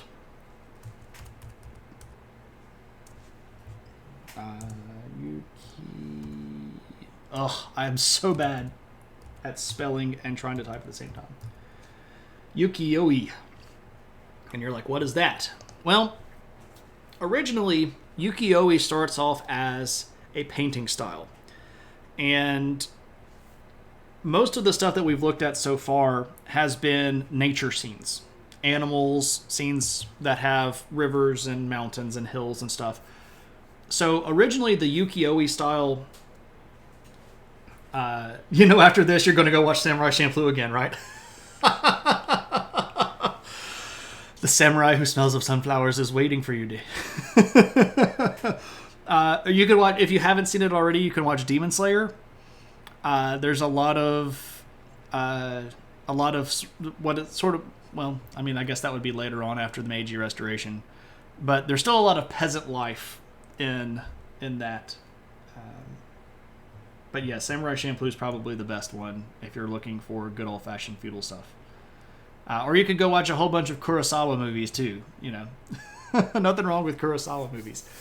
So, ukiyo-e. This is going to start as a painting style, and people are going to shift from painting nature to painting people. And they're going to start particularly painting people that are popular actors. We'll talk about acting in a little bit. They also start painting beautiful women. There are trends of beauties of so-and-so. So this is like your old-fashioned, pinup style, where an artist would travel to a particular location and do a series of beautiful women from Edo. And that would be a painting series that they would do. Now, this is not 100% realistic. Not painting on people, painting of people. Yes, the subjects of the paintings are going to switch from being animals like monkeys or birds to people.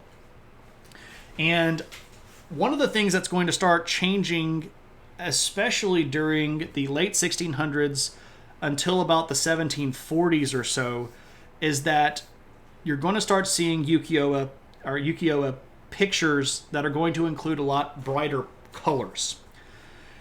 Instead of the muted tones that we've seen so far, you're going to start seeing really brights, like people with monkeys or birds on them, people eating birds, people that have been spliced with monkeys, Planet of the Apes.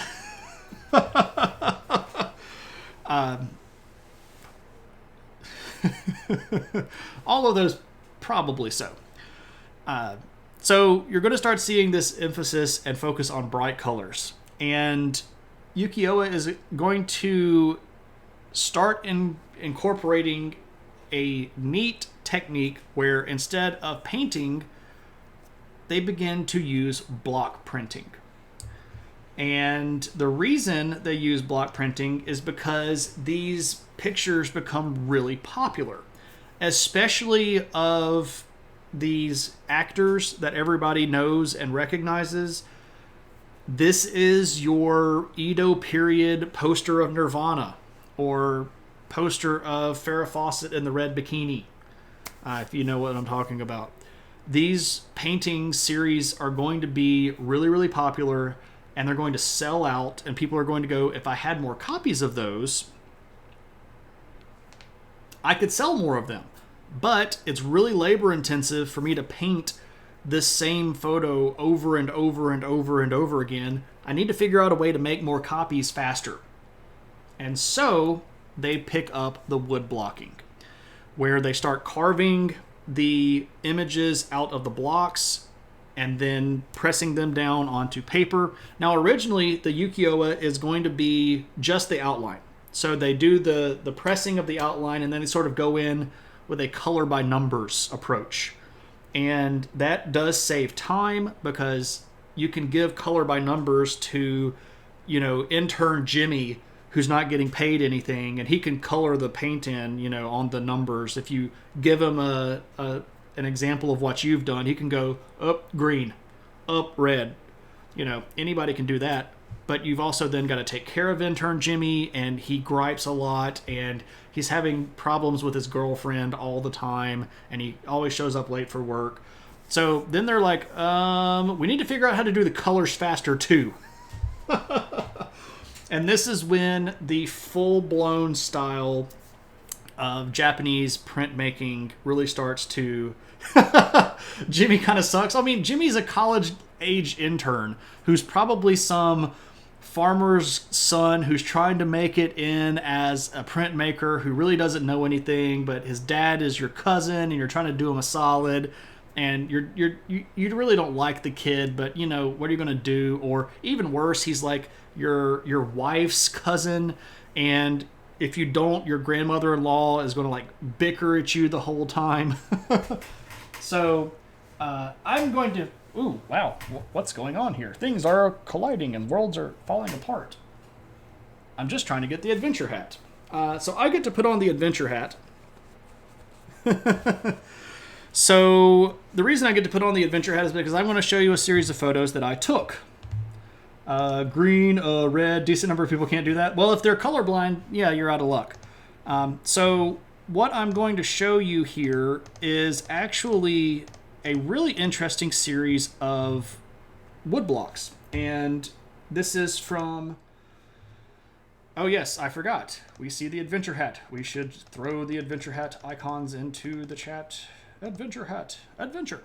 So this is at a local museum. This museum is only about an hour away from me, and I'm very glad that we recently got to go. This was one of my wife's... one of our first trips into public since the whole COVID mess started. But what we have pictured here is almost a complete set of wood blocks, and then a print of each one of them along the way.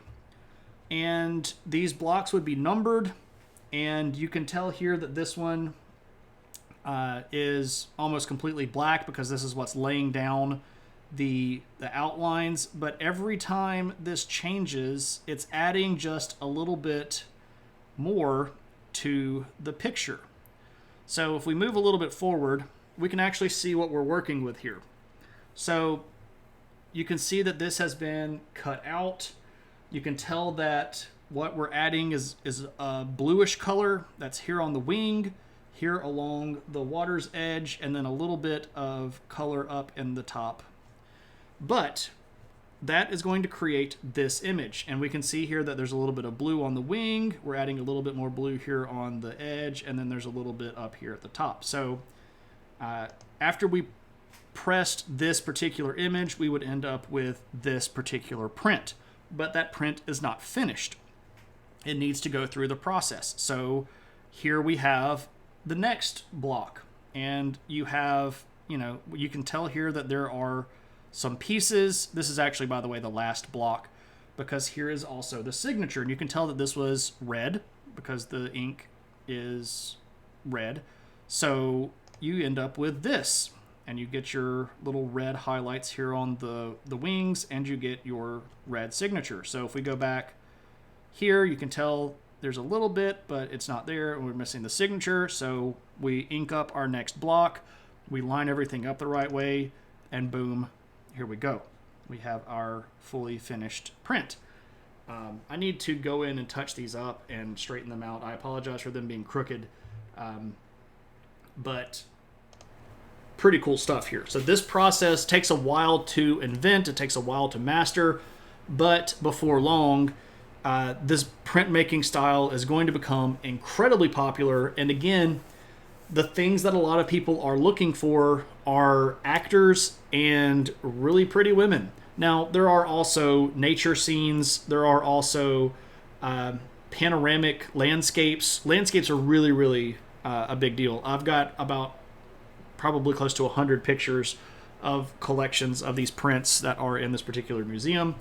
In other words, fan art. Yes, it's old school fan art. This selection sounds like poster selection at Walmart. Yeah, it is. It is. It's fan art. Let me show you. This photo is a woodblock print of a really famous actor called Ichikawa Chusa. Ichikawa Chusa was very popular at the very end of the Edo period. He actually lived into 1900s, but this is him in kabuki makeup as a particular character in a very famous play. Yes, there is a guy that does Japanese printmaking. His name is David Ball or Dan Ball. I think it's Dave Ball is his name. But he, his Twitch channel, I think, is just called Japanese Printmaking.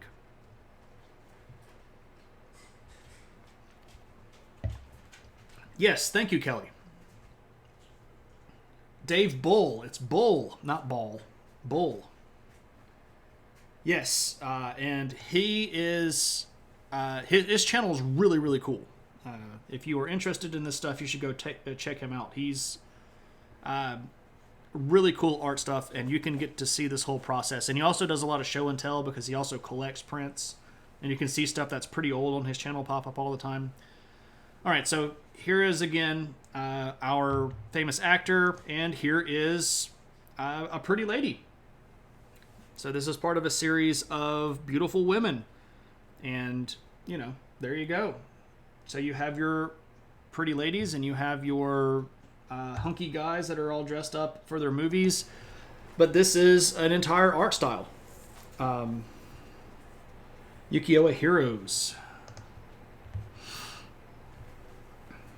I don't actually know what this site is.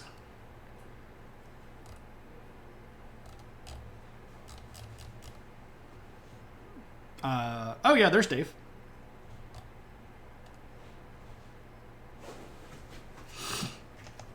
I can't show the naughty ones. I have photos of the naughty ones, but I can't share the naughty ones here on Twitch because, well, they show the deadly and absolute terror to society nipple. Everyone knows that if you see a nipple, you immediately become a complete social deviant and go about breaking every law known to man. Which of course means that Twitch can't support you anymore, and I can't show art that has nipples in it. So, yeah, you do. If somebody could post a reminder to me in stream chat, I will put up some woodblock additional pictures, and I might put up one that has some non-Twitch appropriate stuff. How about that? Show the World War II propaganda ones that say white man babies come out with beards. Oh, wow. Yeah, those do get a little bit out there. And the propaganda department was pretty far out there. All right. So, block printing. It's a big part of Edo culture. Let's talk about acting. And I spelled that wrong because I was trying to talk and type. I can't talk and type at the same time. It just doesn't work. Hey, Junk. Welcome, welcome. I'd like to get your naughty historical woodbop. That's from Wikipedia.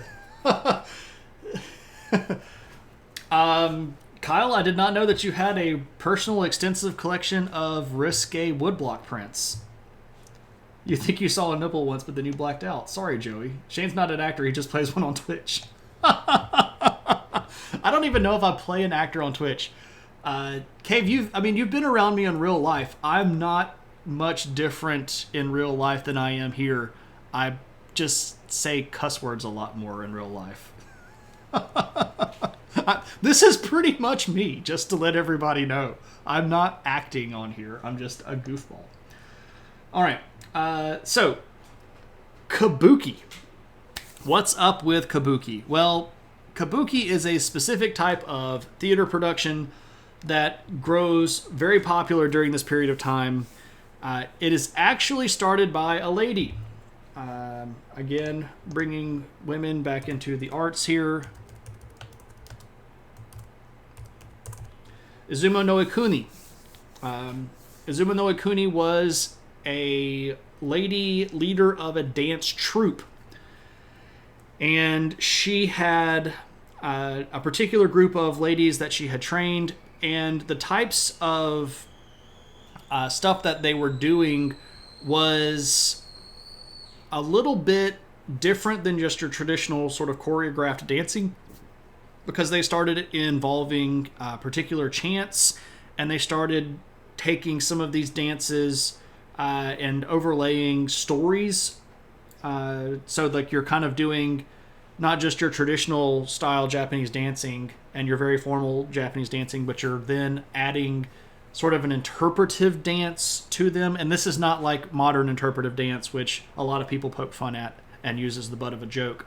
This was sort of like storytelling ballet almost. And then you add a little bit of chanting in the background. Anyway, Izumo no Ikuni's group became so popular that they actually went and performed for Tokugawa Ieyasu. Hey, Asafai Dallas, welcome. Good to see you. And this was an all-female group. They performed for Tokugawa Ieyasu, and he loved it. He was like, oh, this is great. And as soon as he said that, then it was just like, everybody has a troupe now. And, this is going to spawn all sorts of imitators. And for probably almost 2 decades, the original kabuki was completely female. And they sort of started amping up a little bit of the drama elements, so you end up with these kind of half drama, half interpretive dance things. What caused the shift from all-female kabuki to all-male kabuki? Well, Tokugawa Iemitsu did.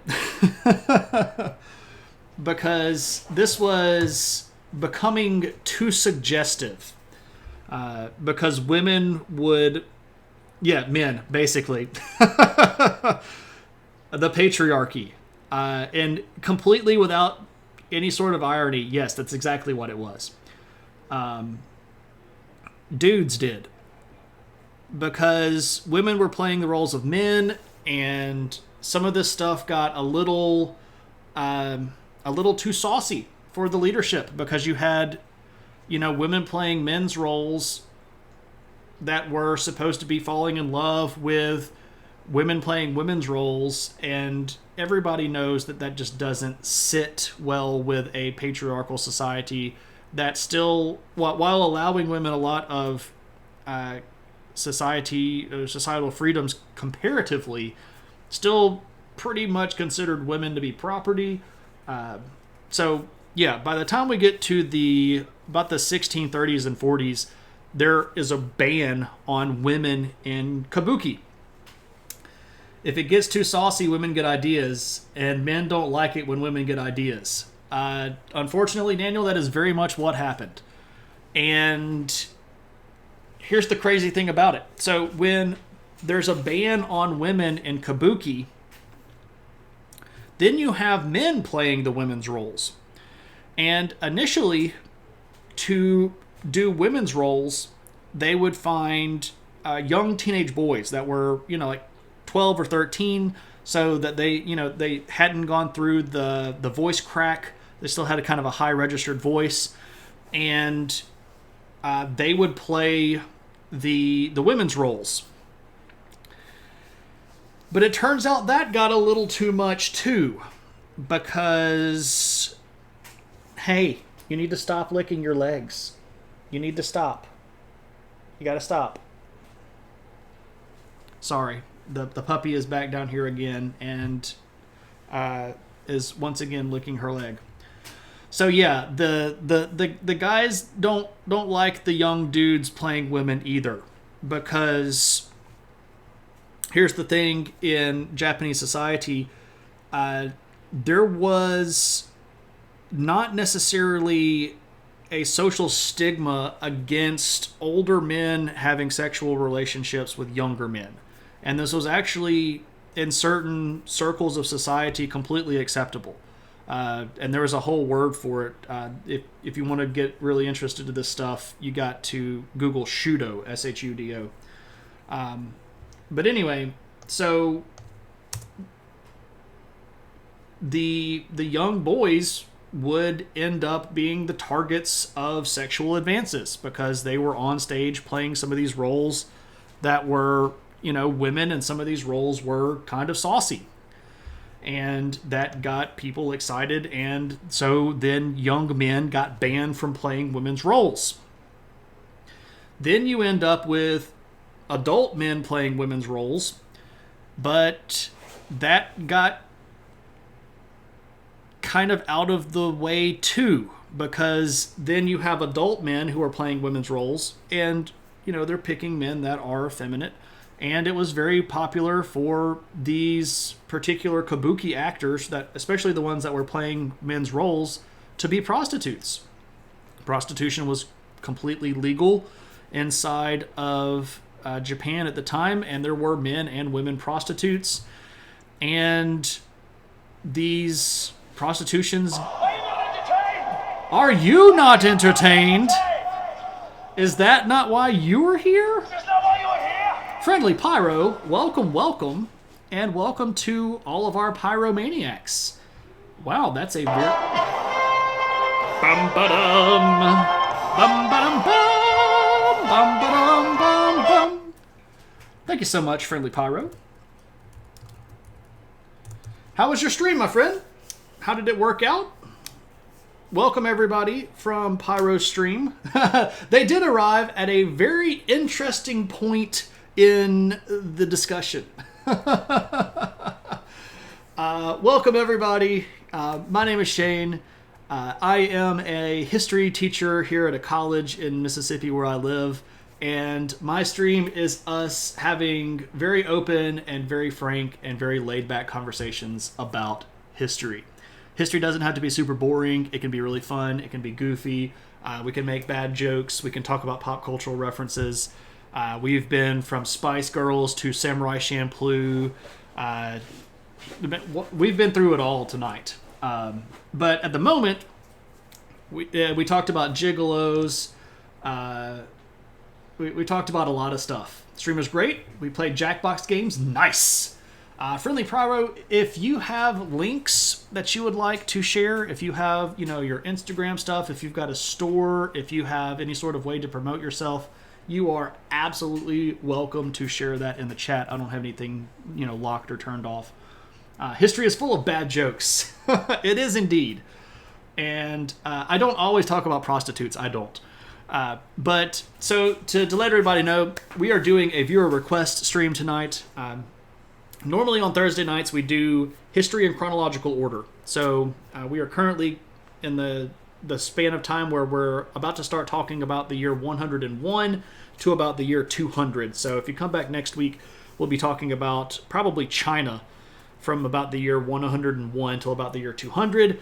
But yesterday was my wife's birthday, so we were doing a special birthday gift stream for my wife, and she wanted us to talk about Edo culture and art.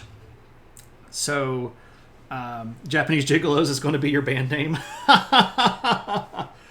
Yes, Pyro, please do promote your charity. Absolutely. And if we can get some support behind Pyro's charity, that would be a great thing. If anybody wants to participate in that, absolutely. Hi, we're the Japanese Gigolos. Anyway, here's Wonderwall. So, yeah, we're talking about the culture and society of Edo period Japan. This is also referred to as the Tokugawa era, and it runs from about 1600 until about the 1860s. And we've talked so far about the social order of classes. We've talked about painting. Bum ba-dum. Bum ba-dum bum bum. Let me scroll back up. I feel like I might have missed some stuff. We got a lot of people coming in and a lot of chat. I want to make sure that I say hello to everybody. Who do we have here? Faharis, welcome, my friend. I hope you're having a good one. Droll Shoal, welcome. Hey, you beef. I didn't say hey to you, but welcome, my friend. Dragonflower88, welcome, and thank you so much for that follow, and welcome to the adventure. What else we got? Who did I miss? Oh, I should probably read this stuff, not just actually look at the names, because that would be an important part of communicating, wouldn't it?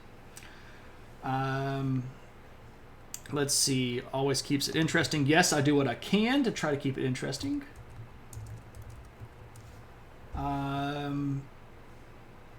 It's exactly what it looks like. You're pretty curious how the Kagema culture relates to today's host club culture. That is an interesting question. So, by the way, for people not familiar, Kagema is a term that was used for mostly young men that were prostitutes or sex workers inside of Japan. And these people were very frequently associated with kabuki. I would not know. I would probably have to read up a little bit more on the host culture to make accurate parallels. So I try my best not to speak without being able to be at least a little bit authoritative, and I perfectly am comfortable with saying I don't know. Because I think that one of the things that historians do too much is not say I don't know and then try to come up with something that makes us look intelligent. So I'm going to say, for Harris, I don't know enough to answer that question well.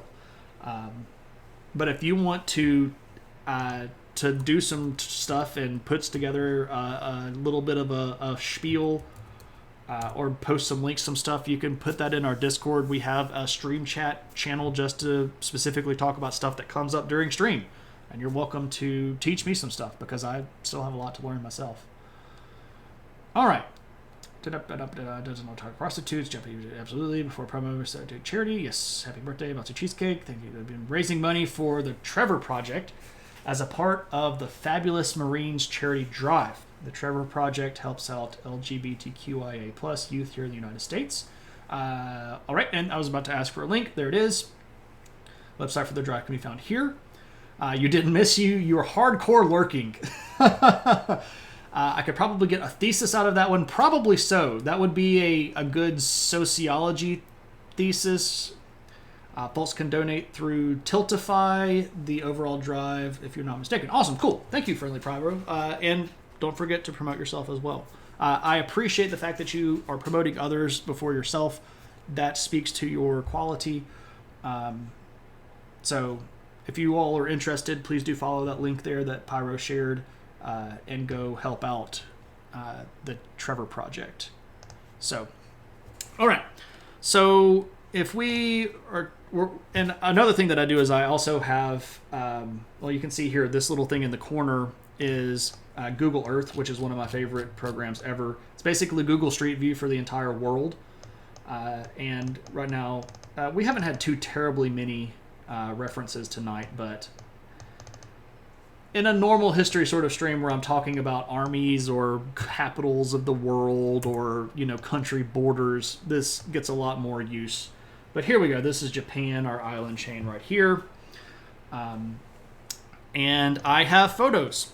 So we're about to look at a block print of what a kabuki theater looked like. So here we go. Boo! You can plug the Insta. All right. Primarily a fantasy cartographer. Oh, fantasy cartographer. Do you know Cave Geek? Because I'm going to give the shout out to the Cave Geek. Because that sounds like something that Cave Geek might appreciate, or that you might appreciate Cave Geek's art. Oh, got some model painting. Very nice. Oh, that's a nice looking map. I appreciate the detail here. This is, might I say, a bit Tolkien-esque, and I use that with a very high level of praise. I'm a gigantic fan of Tolkien. Very nice stuff here, Pyro. Everybody go make sure that you are following Pyro both here on Twitch and on the Instagram. Yay, networking. Indeed. Tangentially related, English theaters were closed by Oliver Cromwell because how associated theater was with prostitution. Indeed. And that... Ooh, what are you saving? I didn't change anything. Pardon? I don't know what's happening here. You go away. Let me try to open you back up. Here we go. Okay. I was just trying to zoom in. All right, so this is your typical kabuki theater. And it's too saucy. It is too saucy. It's just way too much sauce. Just absolutely sauce. The man is trying to take him down. Well, here's the thing about kabuki. If you all will remember back when we were talking specifically about social structure during the Edo period, you weren't really supposed to do a lot of associating in public with the other classes.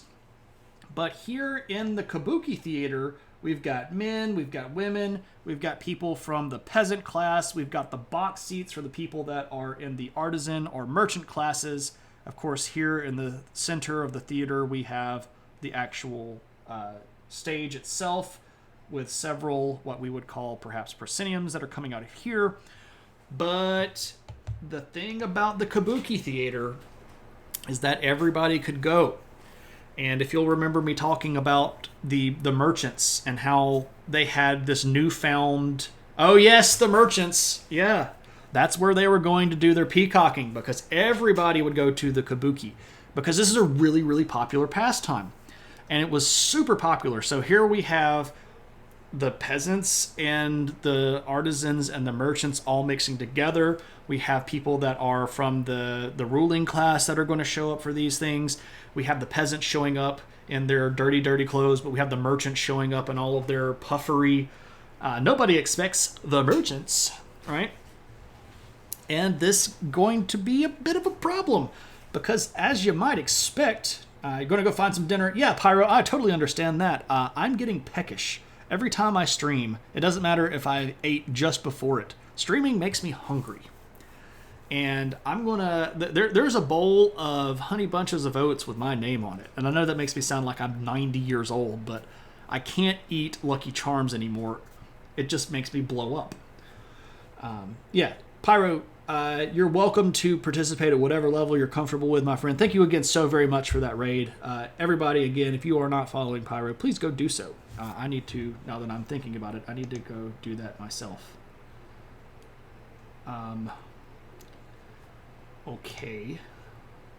I want to hit the follow button. I want to hit the button. You don't push the button, I push the button. Come on now. Okay. There we go. Follow. Boom. Oh, you've got a Dark Souls thing. As you're starting soon. Okay, yeah. All right. I'm sold. I love Dark Souls.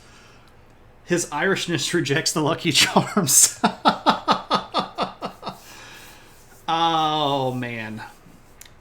You don't help with all of your food excursions. Anyway, so here in our kabuki theater, we have all of these different types of people.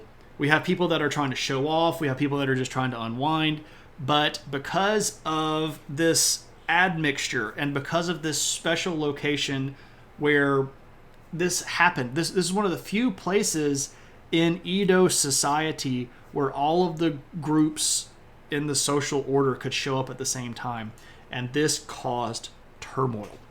And it was very common for the kabuki to be, the play to actually be stopped because fistfights have been broken out. You're not really supposed to bring weapons into the kabuki theater, but of course your ruling class aren't going to go anywhere without their very physical wearing of their swords. So you've got someone that's drawn a katana on somebody, and the cheap seats are very common to be filled with people that are just trying to have a good day and get completely sloshed after a long day at work. So you have your drunk fights. And the kabuki theaters, even though they were massively popular and made a lot of money, were really frequently the target of government regulation. There are periods of time where the government shuts down kabuki, period. There were periods of time where men were not allowed to play women roles. And this gets back to the prostitution thing that was involved with kabuki. People were getting way too excited about this prostitution angle, and that was causing a lot of people to get in fights because, you know, these kabuki people, let's not forget that some of them become very, very popular. So I think we all know how far certain individuals would go to impress a popular figure because we've been around the world and we understand what the internet is today. But there was a lot of, you know, rabid fandom. People that were super infatuated with these particular actors that would get really bent out of shape or start making up these, you know, imagined relationships and start fighting other people. So the kabuki theater was a rowdy place. It was bawdy. It was saucy. Some of the plays became pretty risque on purpose. But, you know, it is what it is. Celebrity, Universal, pretty much. Paladin lands in Japan. Where do I find the local tavern to bring justice to brawls? Local, you're mistaken. You must go to the theater kabuki. Paladin's face. Marshmallows shaped like kunai and shuriken. Oh, Japanese Lucky Charms. Let me show you this other picture. So this photograph here is a series of paintings of kabuki actors. You can see here that they are sort of taking the standardized Japanese shogun / samurai / daimyo dress and sort of cranking it up to 11. This is very common in kabuki. They accentuated a lot of this stuff. Their costumes were designed on purpose to be very flamboyant and very flashy and attractive. But this is some pretty cool stuff that I really like. You can see here that you've got your guy here with this just enormously oversized hammer that you could absolutely never fight with. But, you know, this was part of the prop of the show. You know, cool stuff like that. But even here, we can see the art, which is pretty interesting. I love all of the little details. Oh, you can't see my mouse, sorry. I was talking about this giant hammer right here, and then the patterns on the kimonos. Cool stuff. All right, so kabuki, that's one thing. But, and by the way, again, kabuki derives during the Edo period and becomes a mainstay of Japanese culture during the Edo period. But it does spawn a bit of a spin-off. And that is Bunraku.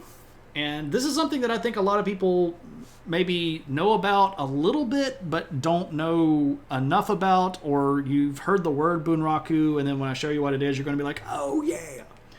Bunraku is Japanese puppet theater. And when I say puppet theater, I'm not necessarily just talking about like little little hand puppets. I'm talking about really elaborate, probably quarter-sized human puppets that look kind of like this. And a lot of these had working eyes and opening... Are you not entertained? Is that not why I am here? That's why I am here. Welcome, Adventure Ren. Let me switch back over here and say hello. Hello, Adventure Ren. I hope your stream went lovingly well. What are we up to tonight? Oh, you're doing Botany Talk tonight. Everybody go throw a follow to Adventure Ren, who is a variety streamer, but might catch some art on the channel, might occasionally catch a video game on the channel. Recently, Ren and the chat have been going through some botany books, having kind of like a botany book club. Really interesting stuff. I like dropping by when I'm able to, so please do. And hey, Honeycomb, welcome. Please do go give Adventure Ren a follow, and you will not regret it. You were going through part of Firekeeper's Daughter. I'm not familiar, but I hope it was nice. I hope it's a good book. We are talking about Japanese culture and art. Thunderbolt Fantasy is some good modern Japanese puppet theater. I'm not familiar with Thunderbolt Fantasy. You would assume that the oversized weapon in Kabuki are precursors to the big weapons in video games like Final Fantasy. Fiddlia, that is an excellent comparison, and it is exactly correct. This idea of over-the-topness is definitely something that is part of Japanese culture. And you can see that in basically any Japanese video game. You have the kind of barrel-shaped individual with the gigantic honking weapon. I am currently playing Ys 8, Lacrimosa of Dana. And one of the characters is Sahad, and he's shaped like a barrel. He's taller than everybody. And he literally uses a ship's anchor as a weapon. Like this big honking thing, and he swings it around and beats the junk out of people with it. So that's definitely an impact from Kabuki theater. This sort of larger-than-life atmosphere, this extenuation of particular, I don't know, just bigness, right? It's Taiwanese through Vern. Is it really? It got imported into Japan, dubbed in Japanese, and then exported to the US and subbed in English. Only the poems are original. I have lost the thread.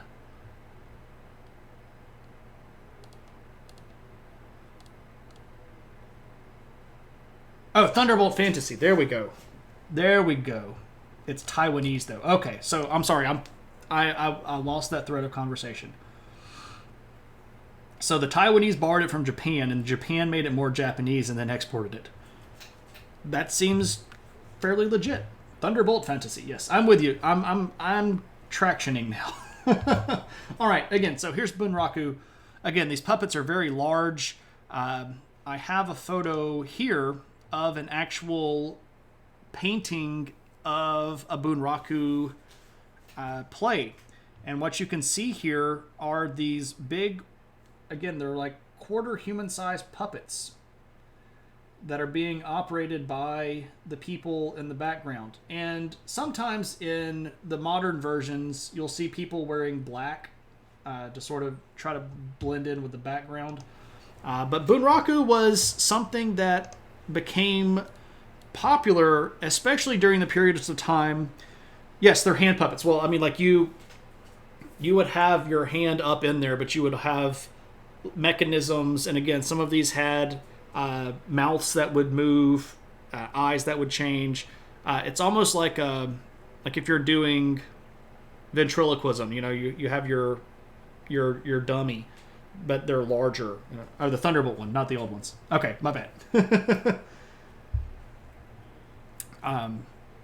So during the periods of time where Kabuki got a little out of hand, Bunraku was a potential alternative because Bunraku is not Kabuki.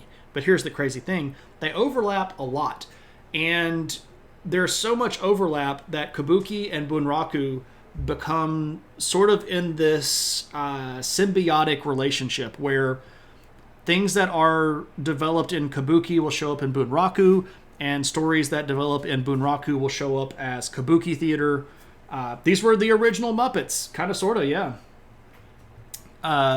And so much so that the individual that is referred to sometimes as the Japanese Shakespeare, this guy named Chikamatsu Monozemon, he wrote so many plays originally for Bunraku or originally for Kabuki that sort of overlapped, that he started writing stuff that could be done either way, right? So he wrote these plays, and they could be either a Kabuki play or they could be done with Bunraku.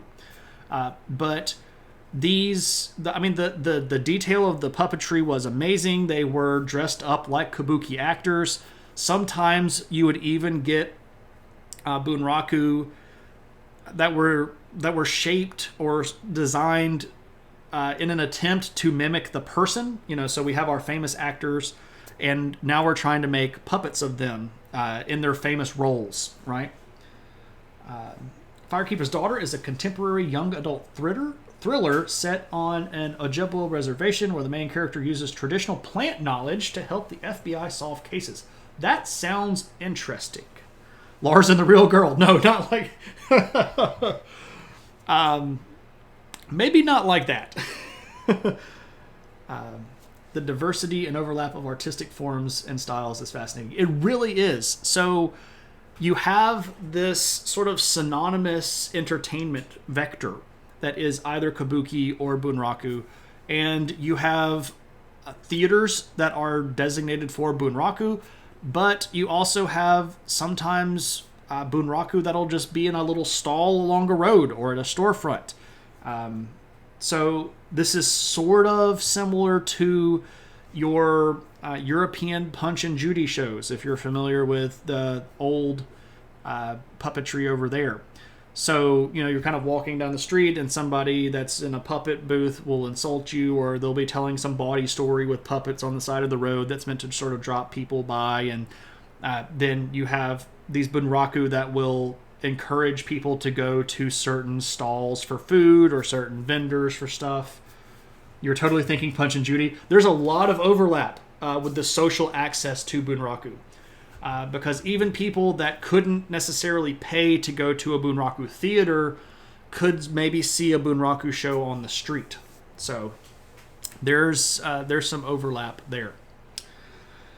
But with the Bunraku, I am unfortunately going to have to end my portion of the show for tonight, because I have elapsed all of the material that I had selected to cover. Now again, this was not all of art and culture inside of the Edo period.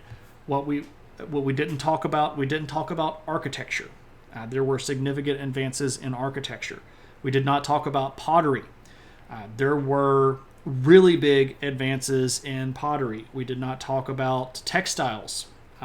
These patterns that you're seeing in these people's dress, the patterns that you're seeing in kabuki dresses, or the costumes that they're wearing, or the outfits of the shoguns or stuff like that, that comes from a really developed textile industry in the artisan faction. So we're not talking about all of the stuff that's going on. I will be very blatant and upfront. I tried to pick stuff that I thought Brittany would like the most. So this was her birthday stream. So I tried to give Brittany what I thought she might want to listen to. You're hearing freestyle time. Yes, it is sort of freestyle time now. And we usually have a period at the end of what I'm talking about where I sort of open up the floor. If anybody has any questions about the material that we were talking about, or any sort of tangents that spread off of that, we are welcome to discuss those. Also, If anybody has any channel points that you would like to spend, now would be a good time to spend those. So again, if you look below your chat window, you see the little picture of the adventure hat, and you can accumulate adventure points just by sitting here and listening to me run my mouth. And then you can do stuff with those. Oh, I don't actually have those turned on. Holy moly. I turned those off for History of Middle-earth, and I did not turn them back on. Goodness gracious, great balls of fire. Let me go turn those on like right now. No, not like a Bond villain. We're not going to slowly peel back the layers and attack people from below. No, Mr. Bond. I expect you to die. Let me go turn all of the channel points back on because they've been off all stream, and I was like, people aren't spending channel points. No, they're on. Are they? No, they're not. They're off.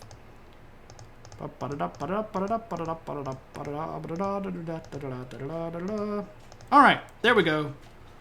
Now you can click on the button and use your adventure points if you have them. Sorry about that. There's a Japanese stage play called Something or Other Skull Castle on Netflix. That's a hoot. I am not familiar with Skull Castle. We have abandoned our Netflix subscription. We found ourselves not really watching it that much. So we kind of bailed on it and saved that $10 a month. It's just economics. Alrighty. So anybody have any questions? Anybody have any inputs? Any anything? Otherwise, we might look for someone to raid.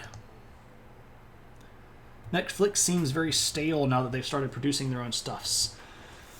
I don't know if it's necessarily stale, but they have become interested in playing the role of Hollywood. They definitely want to be what everybody else was, and that's what I think the staleness is coming in. May I use rank 3 as name your top 3? Sure, I'll allow it. Oh, we want the puppy. The puppy actually just happens to be right here again. You want to come back up on stream? Oh, you get to show up twice tonight. Come here. Come on and see me. Oh, yes, here's the puppy. Hello.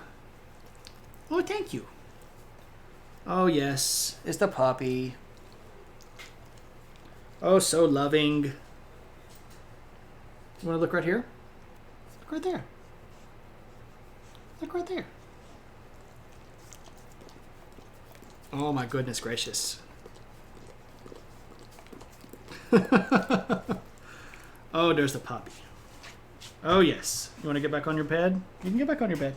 You can lay down. You want to lay down? What's up? Do you need to go outside? You have to go see Brittany. You go see Brittany. She'll take you outside. Go see Brittany. I can't take you outside right now. I am on stream. Go see Brittany. She'll take you outside.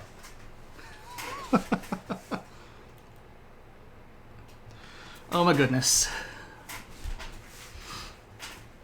She is a good puppy.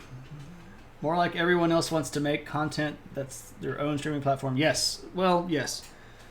They lost a good... Yes, they did give up a lot of their other stuff, but that's because everybody was sort of yanking their content back. Oh, yes, that is Kaylee. Her name is Kaylee Fry McInnes. She's named after Kaylee Fry, the mechanic from the Firefly ship Serenity. Top 3 wives of all time. Okay, Foggage, so I feel like I'm being a bit set up here, and if I don't answer my mother-in-law, my mom, and my wife as 3, 2, 1, I'm going to be in trouble.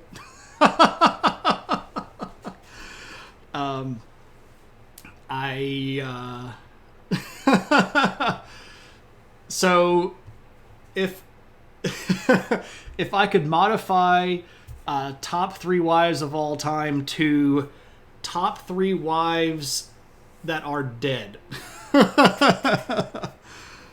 Who is he, King Henry? people that were born prior to 1900. How about that? Because that gets rid of most of the living relatives that I would have known as I've been alive. That's a great question. Who was really there for their man? Who stood by their man? That's a great question.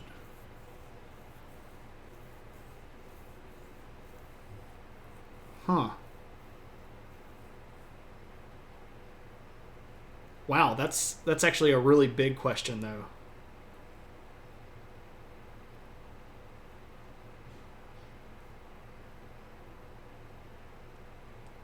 Wow. Now I'm having a hard time, like... now I'm having a hard time separating... This is why I usually get the people to pick three.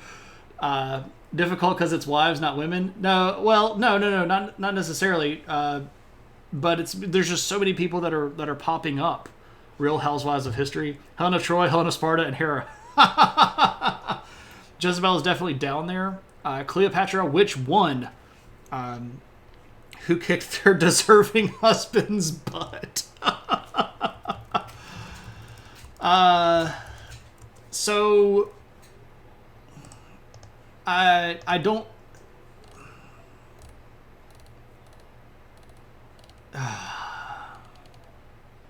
This is pretty hard though, because like my brain is wanting to run like way back in history. But I also want to talk about people like Loretta Scott King.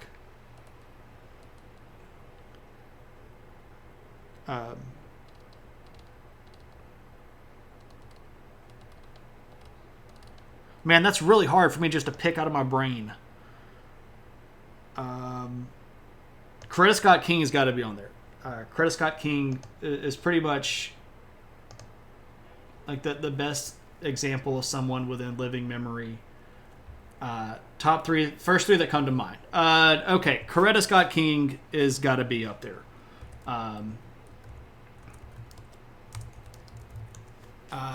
Justinian the First was an emperor of the Byzantine Empire. His wife was Theodora, and she is a great success story that got absolutely slandered in history. For those of you who don't know Coretta Scott King is the wife, or the lady that was married to Martin Luther King Jr., who did an amazing amount of work even after her husband was assassinated for standing up what he believed in. Coretta Scott King, super big hero. So Justinian's wife, Theodora, was from a fairly low background. She was either an actress or, well, some people want to say that actress meant prostitute, but that gets back into the whole theater thing being prostitutes. But she was really important as an advisor for him, and basically held the empire together while he was off doing a lot of fighting. So we all like heroic female role models. Absolutely. So Theodora, there we go. Lucille Ball. Lucille Ball was great. She did a lot of stuff for women in comedy, especially sort of headlining a show like she did. That was not very common when she was around. I was trying to pick people that were specifically back in history, though. She saved Star Trek. I'm not actually familiar with how she saved Star Trek.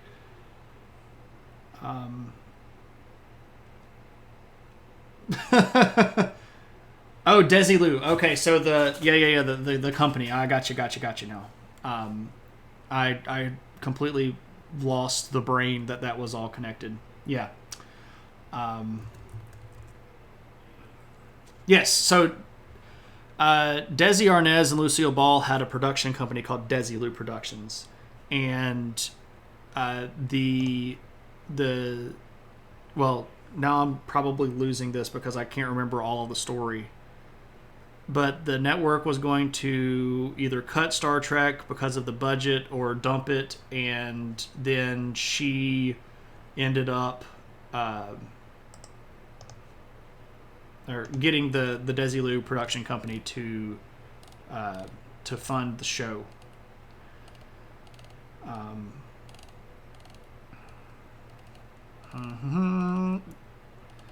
Man, now I gotta. Somebody mentioned Catherine the Great, and I think I'm going to have to go with Catherine the Great because she is the example of a woman taking charge. Catherine the Great was a Tsarina of Russia, and she was basically stuck in this marriage to a guy named Peter the Third, who was an absolute turd of a human being, and everybody hated him. And the Russian population was on the verge of like hating him to death, and she sort of pushed him out of power and basically made herself Tsarina or Empress or whatever you want to call it. She was one of the first people inside of Russia that recognized how far behind Russia was in the rest of the world. This is in the 1760s. Russia was really, really far back, and she's going to start pushing to modernize Russia. She was one of the first people that stood up for women's education. And she really started pushing back on how much power the Russian Orthodox Catholic Church had, especially over the lives of the common people inside of Russia. So, I mean, she wasn't like completely a peach or anything. She wasn't the world's best person, but most people are not the world's best person, so it's okay. Nefertari. Oh, now we're going to get into... we can't go back that far, because that's going to get into the whole... Oh, now I want to argue about ancient Egypt.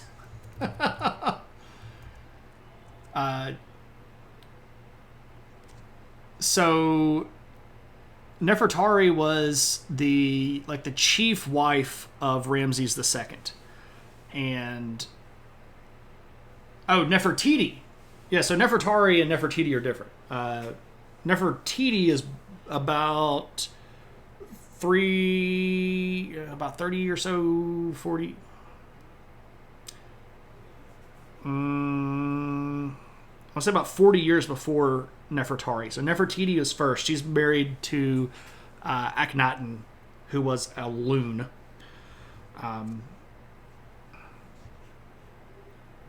But yeah, okay, yeah. There's just too many people that are cool wives to talk about. Yeah, Akhenaten was a wonky dude.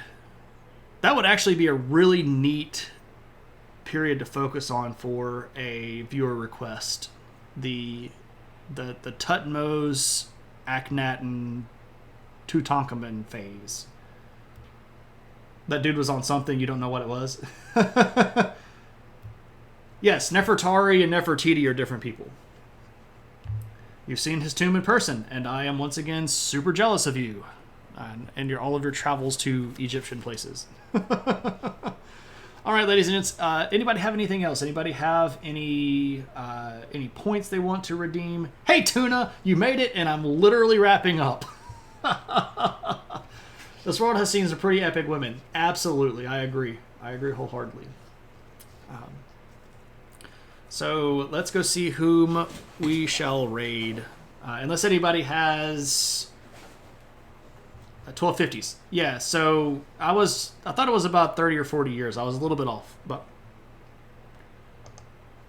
so are there any streams like this but about math? I don't think so. Just to be honest, Kelly, I might need to put on the opinion hat for this.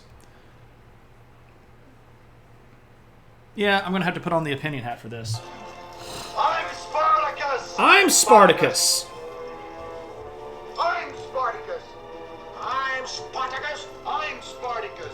I'm Spartacus! I'm Spartacus! And for Spartacus... I'm Spartacus! I'm Spartacus! I'm Spartacus. We're all Spartacus. I'm Spartacus. I'm Spartacus. I'm Spartacus. I'm Spartacus. I'm Spartacus. Stephen Wolfram streams on Twitch. Yeah, I'm not familiar with who Stephen Wolfram is. So, Tuna, thank you for gifting subs. You are a scholar and a gentleman. Much appreciated. Yeah, so I'm gonna have a little bit of an opinion hat moment. I'm gonna throw a little bit of a free opinion hat your way. So, here's the thing. I've been taking an opportunity when I've had the free time to peruse the tag for educational. And I've been taking a little bit of time to peruse the tag for history, both of which I use on my streams because I talk about history and I feel like this is at least a little bit educational. And there's not a lot of people that use that tag correctly.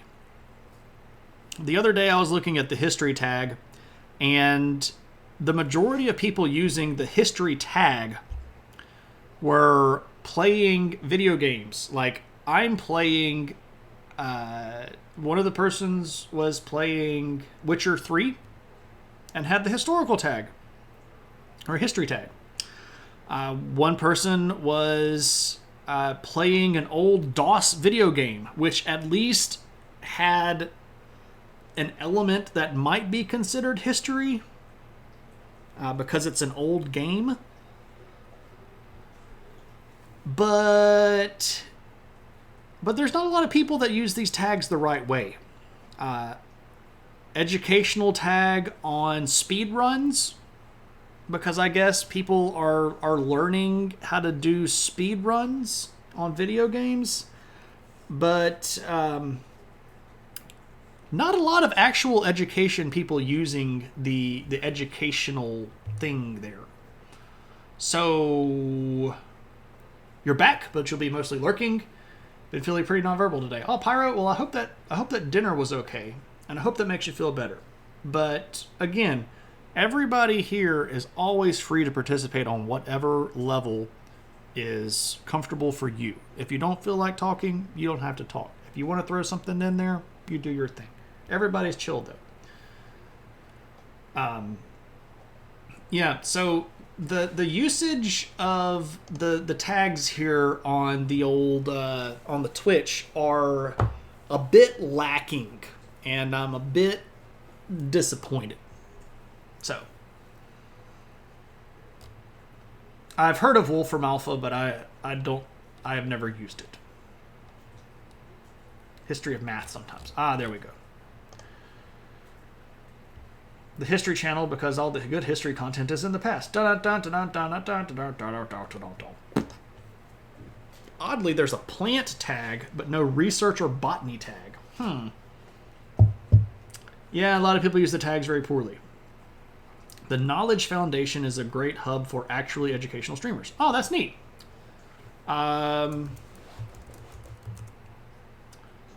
Honeycomb, if you want to share that in the Discord so that people can go hang out and follow that would be spectacular. And thanks. A botany tag would be used for 24/7 for pot growing cams. Oh, unfortunately. Figment, if you wanted to stream, I would raid you all the time. Well, not all the time, I have to be fair. I would raid you as soon as your name came up in the rotation. Which is kind of already what a lot of gardening stuff is. Probably so. Hey. Hey. You gotta stop licking your legs.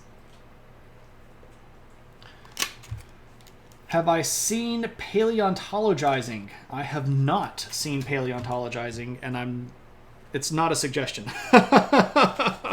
No, I have not seen paleontologizing. You would raid systematically as planned. I would never ask for preferential treatment. Yes, I keep a register of where I raid and when, and I do my best to spread the love around.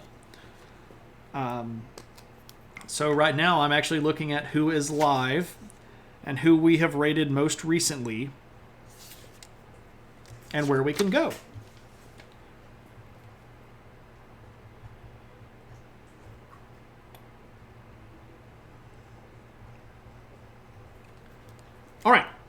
So if nobody has any last minute redemptions or anything, I will go ahead and begin the wrap up. Yes, we are maximizing raid distribution. Just a channel you follow to check out sometimes. Didn't mean not to give us something negative. Genuinely interesting. I don't know anything about it, Joey.